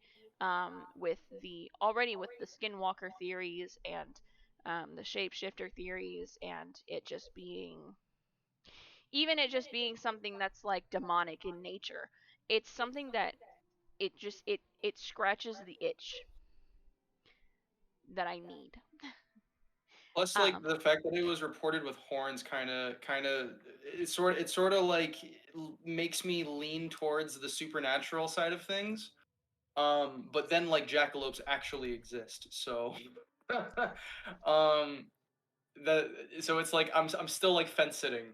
Like I know I kind of like shotgunned the whole like devil cat and then like shapeshifter thing, but now like kind of like talking about it and then like really looking at it again objectively, like it just seems like a big cat to me.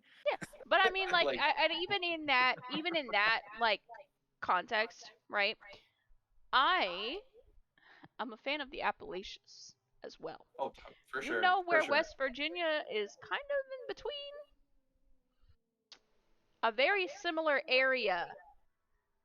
Sorry, not West Virginia. What am I talking about? Missouri and the Bible Belts are very similar in nature to the Appalachians, and I believe where is the Appalachian fucking... Wait, no, I'm thinking of something else. Never mind. I was gonna be like, oh, that's where that thing happened, but it's like, no, there's been Eastern sightings side of the United States. Yeah, there's been sightings of these things all the way up toward North Carolina and South Carolina and just the Carolinas in general. So I wouldn't put it past anything for it to be something that originated in the Appalachia and then migrated, or hear me out, something that is just what's the word?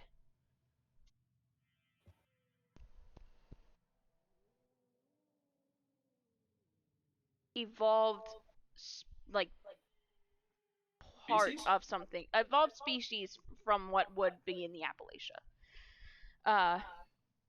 But that being said, like, it's one of those things where interest levels, it's very high to an extent. So, like, the idea of it is extremely cool.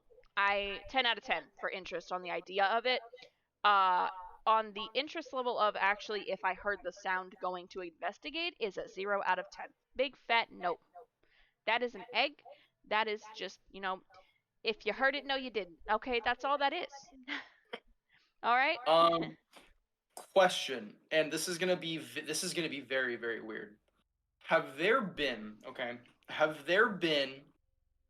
any reports of animals in the wild, made like from different species mating with each other? Just very, very. I'm hoping y'all are catching what I'm putting down, because that's kind of like where that's kind of like where like my conclusion is going to lie, where it's like, I think, because it's like, it's, building off of your point. Why am I holding a fucking close pin? But so going off of your point, like, maybe it's something that evolved from the Appalachians, but at the same time, maybe there was like another species of like cat that just happened to be genetically similar to another cat, and they got together way, way, way, way, way back in the day, and then they kept doing it over years and years and years, and then their genetic makeup changed to where now they're growing horns, and their fur is very, very messed up in a variety I of different wouldn't ways. put it past it, honestly. There's the Because existence of ligers that weren't. They're not necessarily natural. They're also sterile, so they They can't are reproduce. sterile, but that doesn't necessarily mean that other hybrid animals would not be sterile Right. or would be sterile. I mean, mules are a species that are sterile in nature, but those are two examples of creatures that are, bred together that don't make a positive. So, like, if you were to take creatures like that and just pair them with something else, there's always that possibility that a hybrid animal can happen. I mean, look at foxes. You want to talk about a cat dog? There's also other evidence towards like crossbred animals, like for example zebra and other equine animals have bred. They made the zebroid. There's the koi wolf. wait. We're not gliding past that. Zebroid? That's yes, actually the what it's zebroid. called. It's Yes. an actual Zebroid. thing. So it's got I will back you striped up here, my legs friend. and a stripe all the way down into the center of its back, and then the rest of it is plain. It looks a lot like a mule. It's like a race donkey. I'll put it in our chat if you want. Oh my There's a gosh. picture of it. There's also the koi wolf, where coyotes and wolves have mated. Dogs and coyotes. False killer whales and bottlenose dolphins have mated.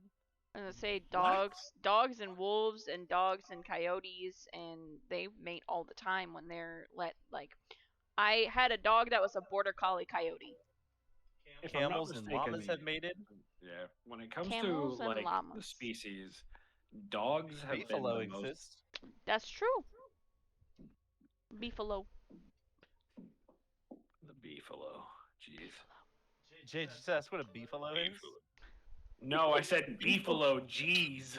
What is a beefalo? I just said it. A beefalo is a buffalo and a cow. What? Can you milk it? I need to know. Can you milk a beefalo? I mean, not sure you'd I'm wanna sure you try. can. I'm sure you can. Yeah, I mean, you can milk most mammals, Jay. Oh my gosh. Fun fact: human women milk themselves sometimes when they have babies. So cows and That's- European bison were also mated at one point, and they're actually called zubron. Zubron. This is the point. Doesn't where that you guys sound kicked wild? me out. Okay. But yeah, so I mean, it's not beyond the realm of possibility. Is what we're getting at here, is that it is entirely possible that these are just hybrid animals with genetic makeup transfigurations, as it were. All right, now everybody go around. Can you fight it? Yeah, let's go. David, we'll start with you. Do you think you could take on the Flatwoods monster? 10 foot tall? Let's I don't think I could let's, win, but would I try? There we go. Probably. All right. As long as that thing doesn't come after me like that owl creature from Avatar: The Last Airbender, I'll be fine. Dude. Once the neck extends out 40 feet and I'm being chased around a library, I'm done. Okay? Like, Maine but, wolves are so amazing, by the way. I just want to point that out. I love those things. looking at the Ozark Howler, I'm done. In No, we're not there yet. We're not there yet. We're gonna do the Flatwoods first. Okay. Yeah. All right. So you think you could take it if it was like kind of like the kindergartners thing, like how many kindergartners could you take? If you were like in a bathroom stall and they were coming in one by one, kind of scenario, you could probably do it. All right, I got you. No, I don't think I would win, but would I attempt? Yes. All right. With or without prep time, though. Without prep time, I feel like we'd lose. With prep time, I feel, Just you run into it on the side of the road, no prep. Okay, heard. All right, so Jay, could you take on the? Would you be willing to take on? I wouldn't. The Flatwoods. At all. Not even like joking with the idea, because we're talking about a conscious being. Like. We're not talking about like. Not even just a conscious being. A conscious being that fell out of a space rock. It's crazy. Exactly. So it's like, who's to say this isn't like the final boss, right? Like, there's nothing in my mind that could convince me that I have any bit of a chance. Because who am I? I'm a string bean. I'm compared to this thing, I'm a light post. Like, who knows what they're capable of? So he a nightlight. I'm gonna hard pass. Okay. All right. Badger, could you take on the Flatwoods monster? Is it coming at me or you know what? Hold on. You can have what is it? The kind of the weapons that you improvise. You have improvised weapons if you have anything on you. So like if you have a backpack on you, you could take it off.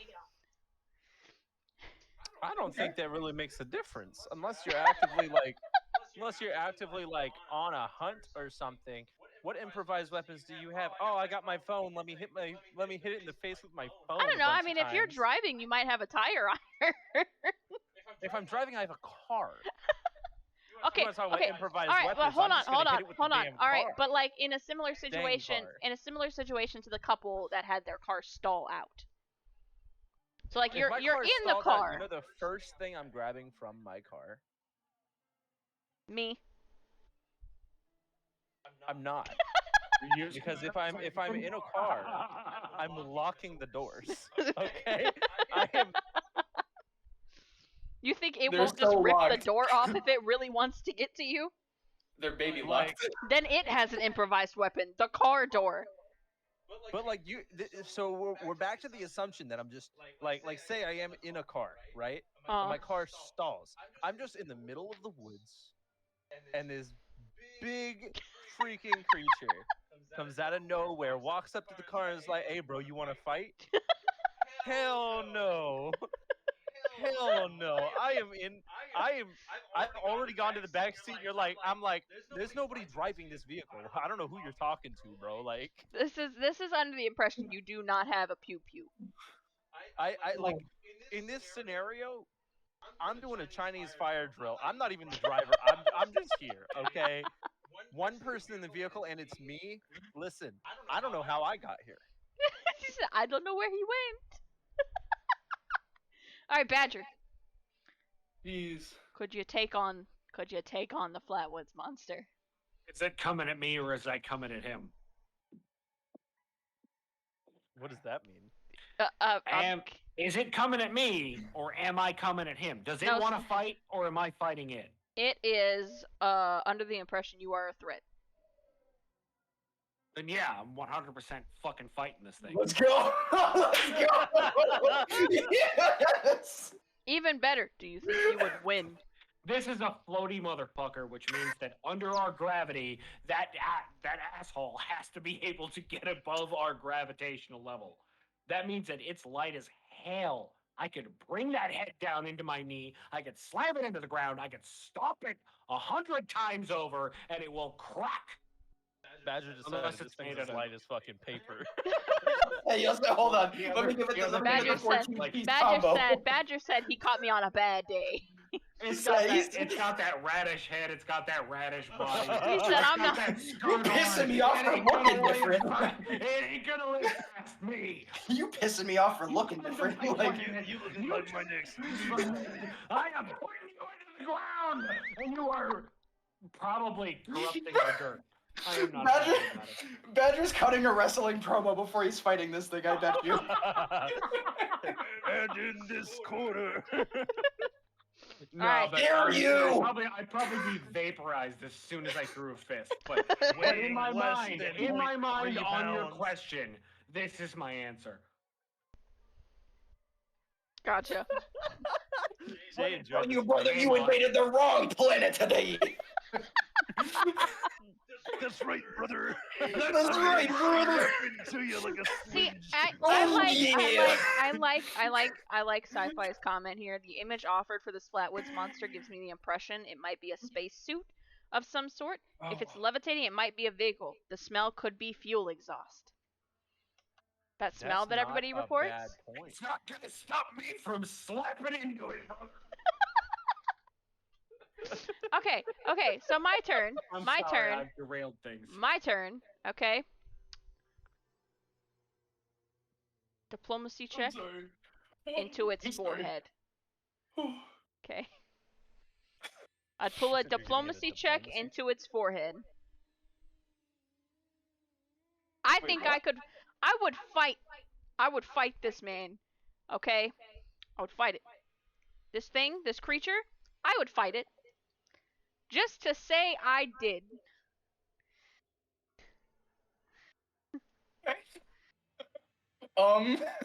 Now the And question then, is. and then, here's the best part.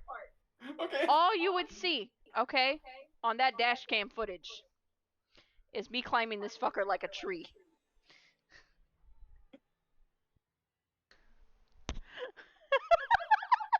Straight up spider monkey up this thing. And then hope it doesn't like shoot you off its back with its mind. You know what? wait. That's just a free road trip, dude. Oh man. Hear me out though. Assuming Badger's right, like, what if it is just above our gravitational pull, right? Like, what if it weighs literally nothing? Would you climbing on it immediately crush it?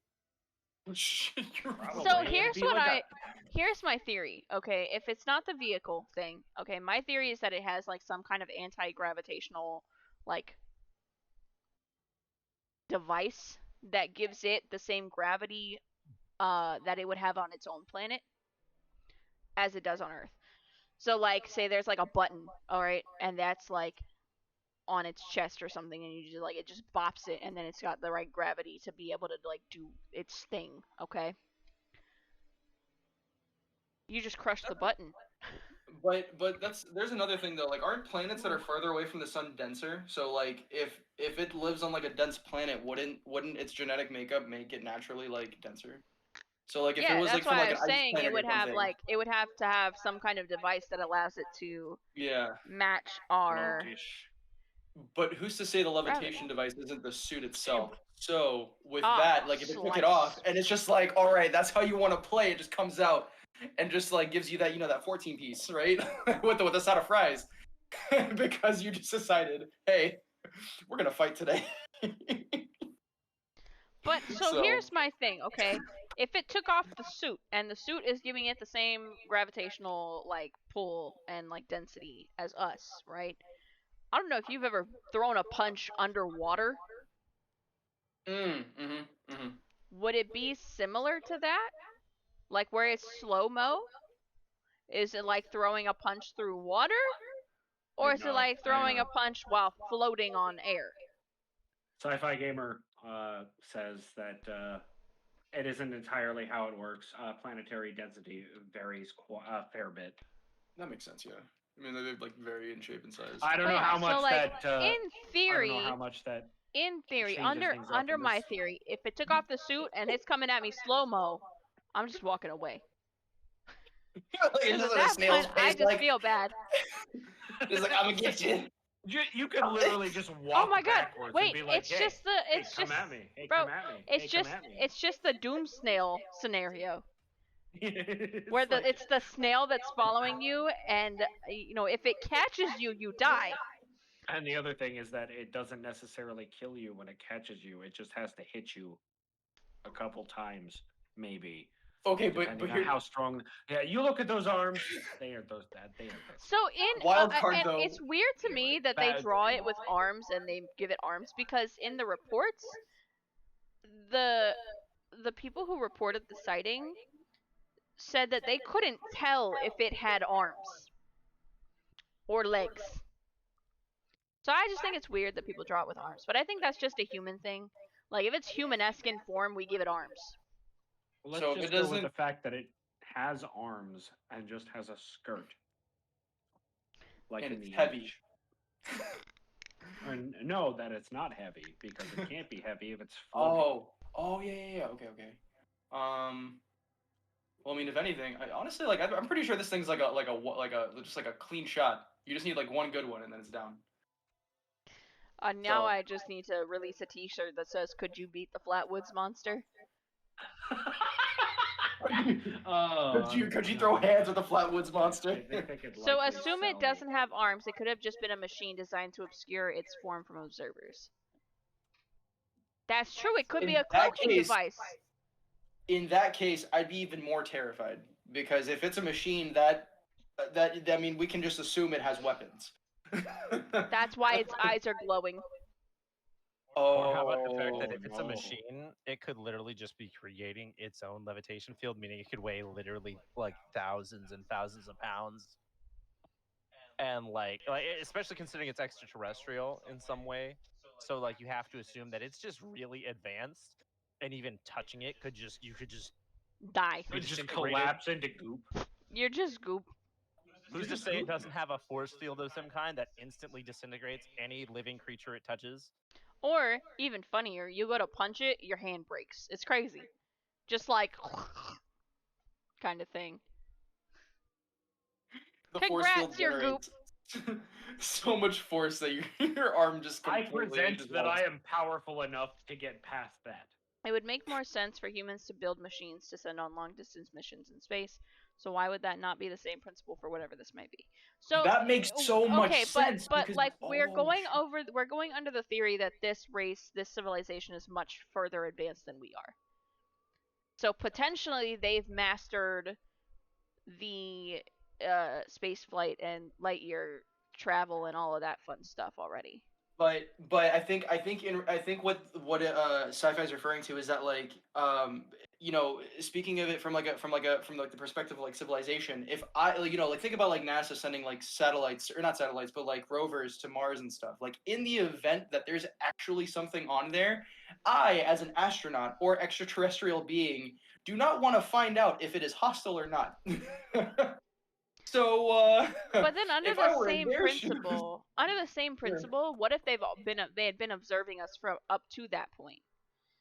Ooh. And that's why they sent someone down to it, like, to just see what the interaction would be if one of them came down. That makes Was sense. it not supposed to be the cutoff of this podcast like half an hour ago? No, I wasn't cutting it off. Oh, okay. No. I didn't know what was I going on. had Like- further information I wanted to like propel out there to the world.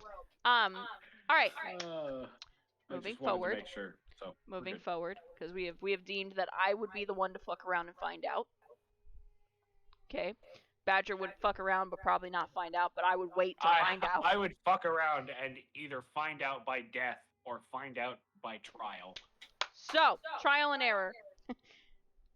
David, could you take on the Ozark Howler?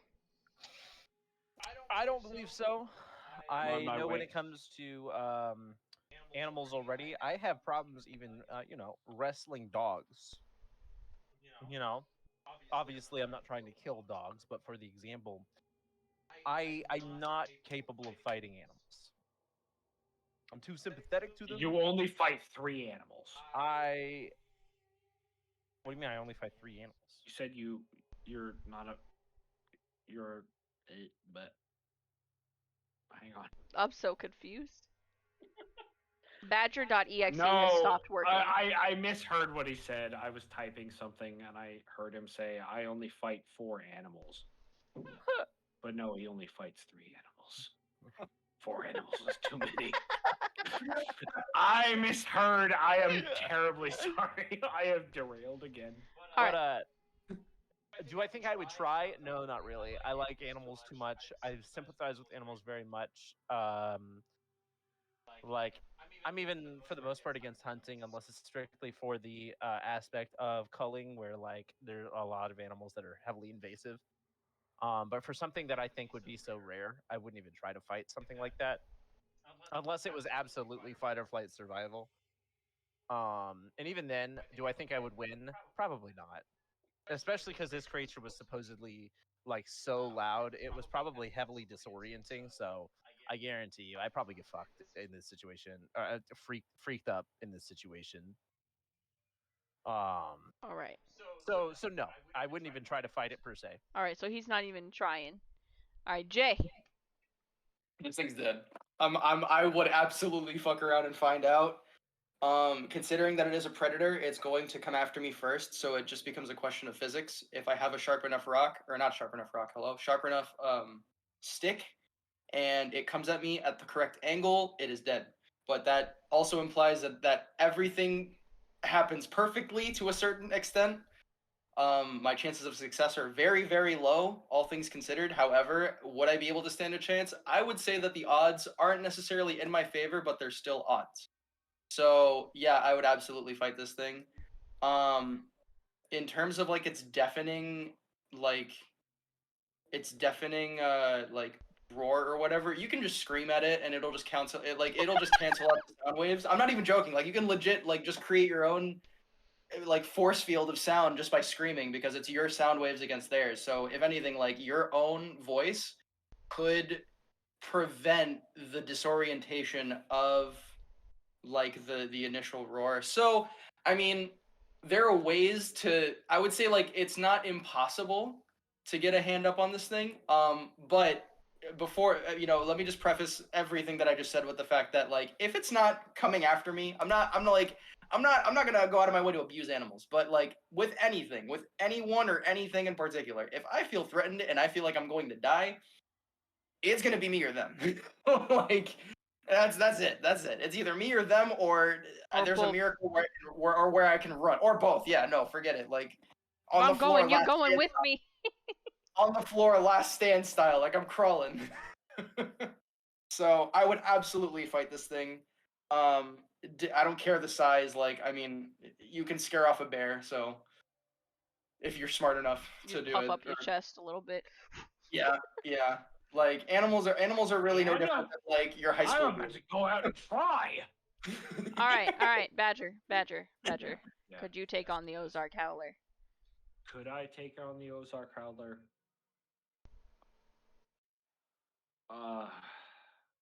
If we're taking on everyone's take on it, absolutely fucking not. That thing will wreck me. So this man will go up against an alien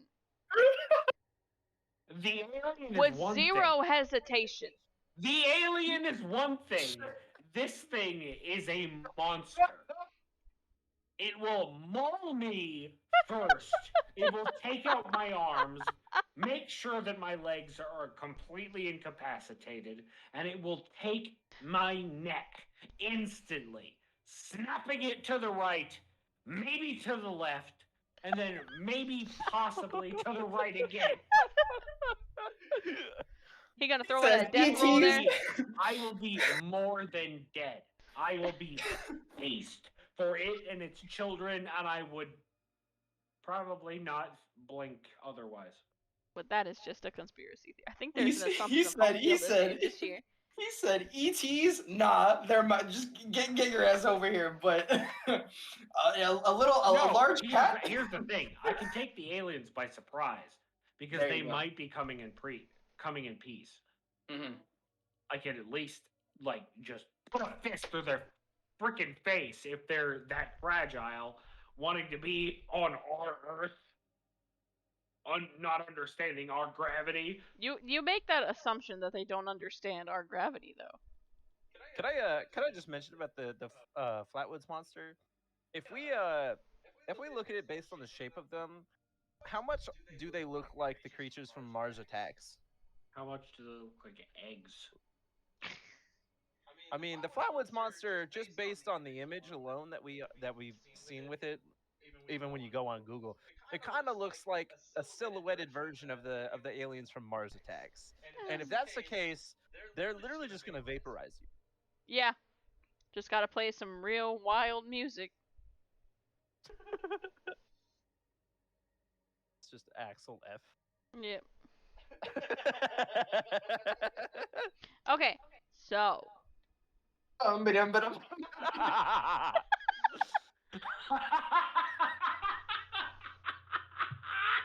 Alright, so here's where I stand, okay?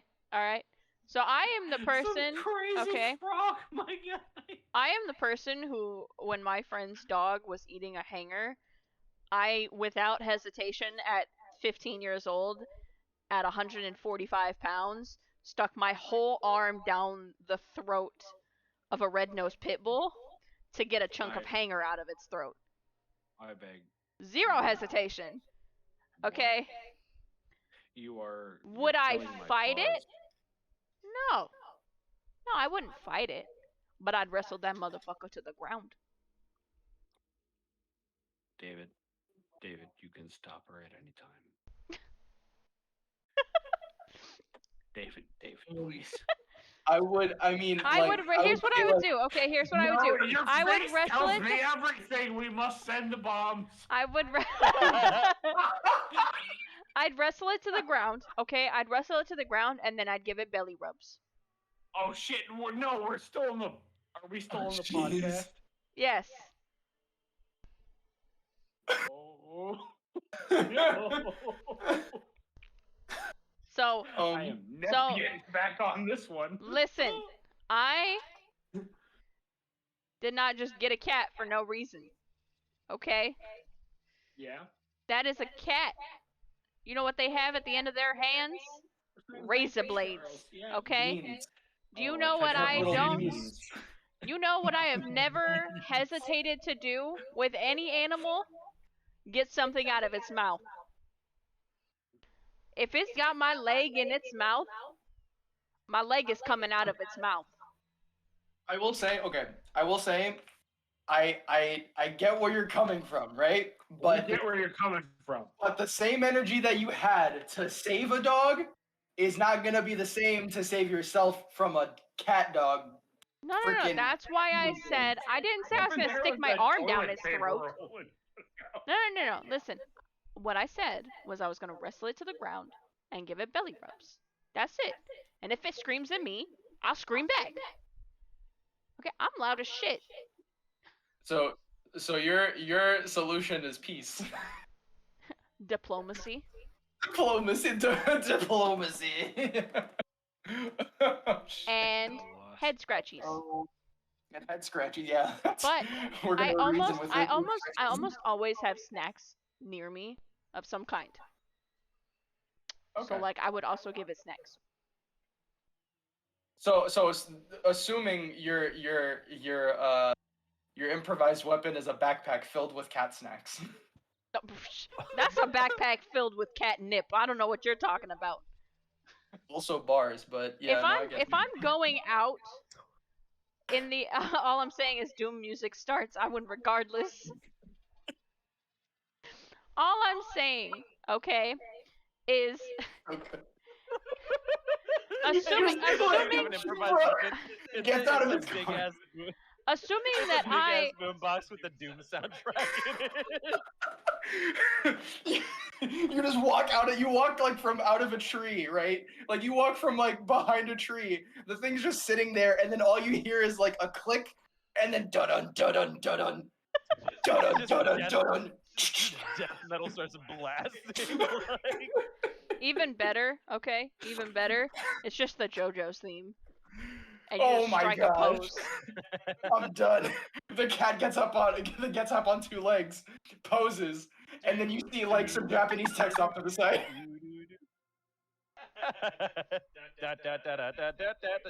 You guys both like you start walking around like in a circle toward each other, and then it's just Japanese text. At that you're point, approaching me.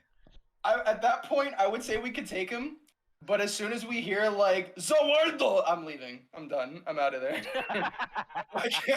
I'm not gonna sit there for all eternity hoping to God I fight this cat and win. So here's my thing, okay? Here's my thing. If I am going out into the woods, which I would never do, okay, at night with the intent of finding this thing. But like I said, I would never do that because I'm one of those people that like, did you hear that? Nope.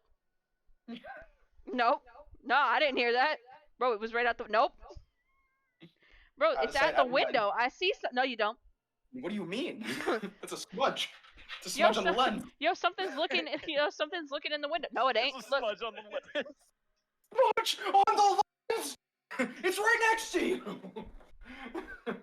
But like assuming I'm going out in the woods looking for something that I didn't see or hear, okay? If I'm assuming that it's an Ozark Howler, which is a cat creature, I'm bringing catnip. I'm bringing a spray bottle. And you're going to die. And I'm bringing snacks. So when y'all are driving through Arkansas, that's what I thought we were getting at. like you're gonna pack a suitcase filled with all of this stuff, right? Like you're gonna have a separate bag just in case you're going over Arkansas, Missouri, Texas, and what else? The Carolinas. The Carolinas. So all throughout the East Coast, if you're ever going to Canada or like Maine or something, it's just gonna smell like straight catnip the entire car ride. The cops, somebody's gonna pull us over and be like, "Is that catnip?" Exactly. Be like, well, why do you have so much catnip? It's like we're passing Arkansas, and like either they get it or they don't. It's like if you know type of situation. We're going through Arkansas to Texas. You know.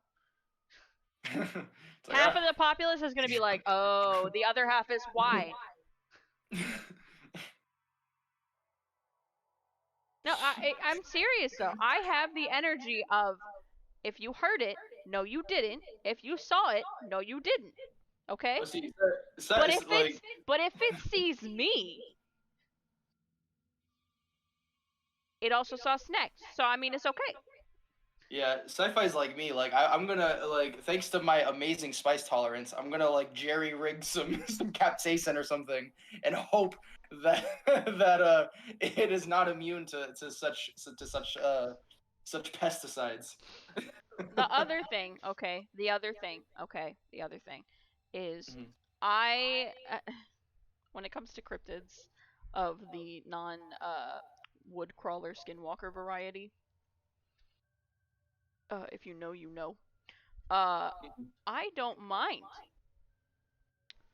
seeing them in person. I kind of want to see a lot of cryptids in person.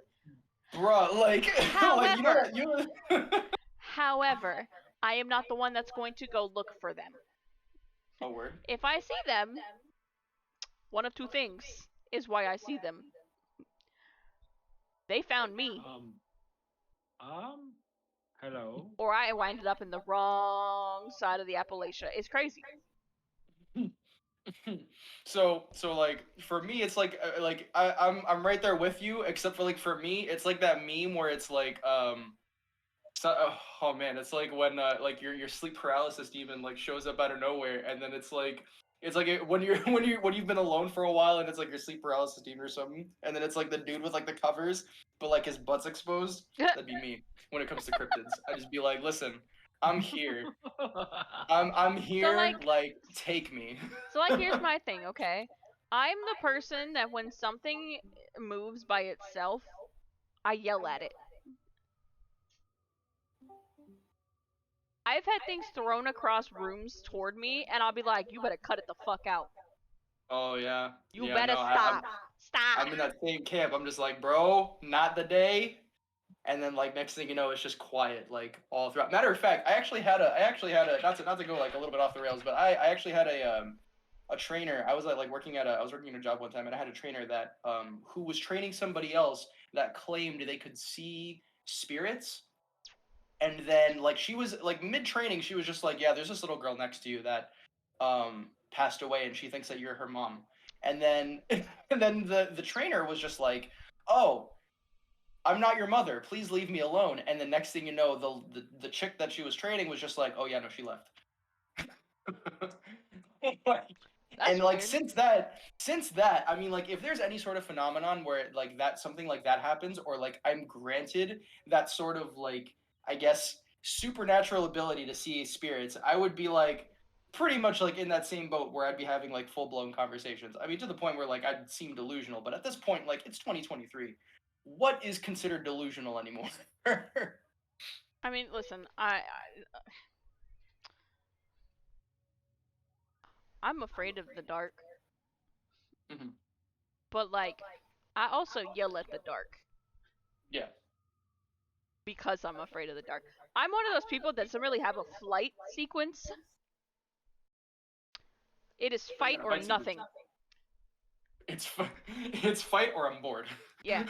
Like, a good example of this is when I was in the group home that I was in when I was a teenager. We were walking, me and one of the girls that lived there were walking to our bus stop, and we're supposed to have a chaperone that meets us halfway, right? Well, it was Halloween. It was 5:30 in the morning, so it was still dark outside. And we're walking, and there's a little corner that you can't see past, right? So I'm holding my binder and my notebooks because I'm in high school and they don't let us put our backpacks up, right? So I'm holding them against my chest and I'm talking, and like the two chaperones jump out wearing masks, and I'm like, we don't live in a great part of town, so like this could have been anything. They jump out wearing masks and scream at us. The girl I was walking with collapsed in fear, and I lifted my notebooks to hit somebody. Oh, nah. Because while I might die, I was making sure one of us was getting away. Yeah. Yeah. So, like, that's where the I would 100% fight the Flatwoods monster comes from. Mhm. But also, I just want to snuggle the Ozark Howler. That's just a like big a old giant, kitty cat. like a big old cat. Yeah, I bet it's fluffy. It's all fun and games until you don't wake up the next morning. That's okay. Back to cats making you feel comfortable before they neck you. All right, so final thoughts yeah. from everybody. I hope that one day I can come across the Fleetwood. Is it the Fleetwood or Flatwood? Yeah, the Fleetwood Mac monster. Flatwood. The Fleetwood Mac monster, the Flatwood monster. I'm hoping that one day I can come happen in West Virginia. I think that's like definitely like on my bucket list. But then again, okay, like at the same time, High on Life just came out, and if you don't know anything about that game, I highly recommend you look into it, because honestly, playing that game, or not even playing that game, but hearing about the context of that game really makes me scared of aliens in general, because we really don't know what their intentions are. They're an advanced species. At the very least, we could be a resource to them. So, you know, I'm hoping that if I ever, you know, in this lifetime, if I ever come across the Fleetwood Mac monster, that they would be friendly enough to not hurt me, and you know, on a wing and a prayer, they're like, hey, you want to check out my giant glowing orb spaceship thing? We got drinks. We got an open bar. Like, something really like whimsical and just that sounds very innocent. Really safe, Jay. Yeah, like, that's I mean, the hey, equivalent. Honestly, that is why our parents said don't get into strangers' cars, not because of Uber or like taxis or anything like that, because of aliens. I want to make that point. But wouldn't it be cool to just end? I mean, if you end up on this ship and you never come back to Earth, wouldn't that be the way that you would want to go? Like, I mean, like compared to every, like every possible way, like every, I mean, like they made the show 1,000 Ways to Die. Like people got creative, but like in any given point in time, if you wanted to go, right, like I would want to go in outer space, being probably, examined or something, or like high-fived, or like my brain exploded because I said the wrong thing or thought the wrong thing or God knows what, that's the way that I would want to go, like with being surrounded by creatures that I don't even know what they are. I couldn't even pronounce their names even if I wanted to. So, yeah, no, that's where I stand with that. with the Flatwood macadamia monster. All right, David. General consensus from you? Specific about Flatwoods or Just both? in general. To talk about getting stuck in space, right? I've already said several times to basically everybody that I've already like that when they start colonizing Mars, I'm not against being one of the first people that get flown out there to start colonizing Mars. Like, if there's a way to go, one, you either advance civilization or you're lost in space, and it's probably not even that painful of a death. Like, it's probably an out in minutes thing, because once all the oxygen's out of your body and you can't get anything else, it's done. You know what I'm saying? But like specifically about the monsters, the Flatwoods monster, I like the Flatwoods monster a lot. I'm skeptical about everything alien. Not that I don't believe in aliens, but there's so many different like alien sightings that it's hard to really put a sticker on like, look, an alien sighting, crazy. Especially when halfway through I realize I can relate them to Mars attacks, in which they're fully CGI brains in jars. But the Ozark Howler, I love the Ozark Howler. I think the Ozark Howler is really fun. And I hope at some point they get documented if they are real. Okay. And then I think Badger may have left. You did. Okay. So, final consensus from me is overall, the concept of cryptids still is very heavy and fresh in my mind. And I would still like to snuggle the Ozark monster, or the Ozark Howler, because it's just a floofy kitty cat. The Flatwoods monster can catch these hands, and yeah, I think that's gonna be it for me. However, I do want to point out that I am planning to do this podcast every week. Friday at 5:30 is the aim for it. So if you guys want to catch us again talking about more cryptids next week, it'll be Friday at 5:30 p.m. If you have suggestions, feel free to send them in the Discord. And I will leave it at that. Do you guys want to say anything before we leave? I would really like people to not monetize things that are potentially fake, because I want to know if they're real or fake, and seeing tourist attractions based around them kind of hurts my feelings. Yeah, that's like, it kind of just robs us of the mystery. It really robs us of like the suspense. And I think like that's kind of It's more of like I was gonna say it's just more of like it just kind of just like takes away from the, not only like the novelty of like, oh, like maybe it's out there, but it also, like, if these things are real, like I wouldn't want to treat it as like this casual thing of just like, oh yeah, aliens, because like what if they do invade and what if they are hostile, right? Like we don't know this. Like, who's to say they don't have a button that could just like Death Star the entire Earth, right? So I mean, if anything, like if I were a species of, maybe, you know what? Okay. So let me backtrack a little bit. If if they are like an intelligent life, wouldn't they make like a novelty of like, wouldn't they probably do the same thing with us? It's just like, oh, we've seen humans, here's some merchandise with humans. Like, who's to say that Flatwood monster didn't go back and then start like a t-shirt shop with like all of our faces on it. You know, it's like humans, right? Just in big bold letters in alien font. So Look, they come in many colors and sizes. Customize one today. It's just Build-A-Bear Workshop, but it's Build-A-Human.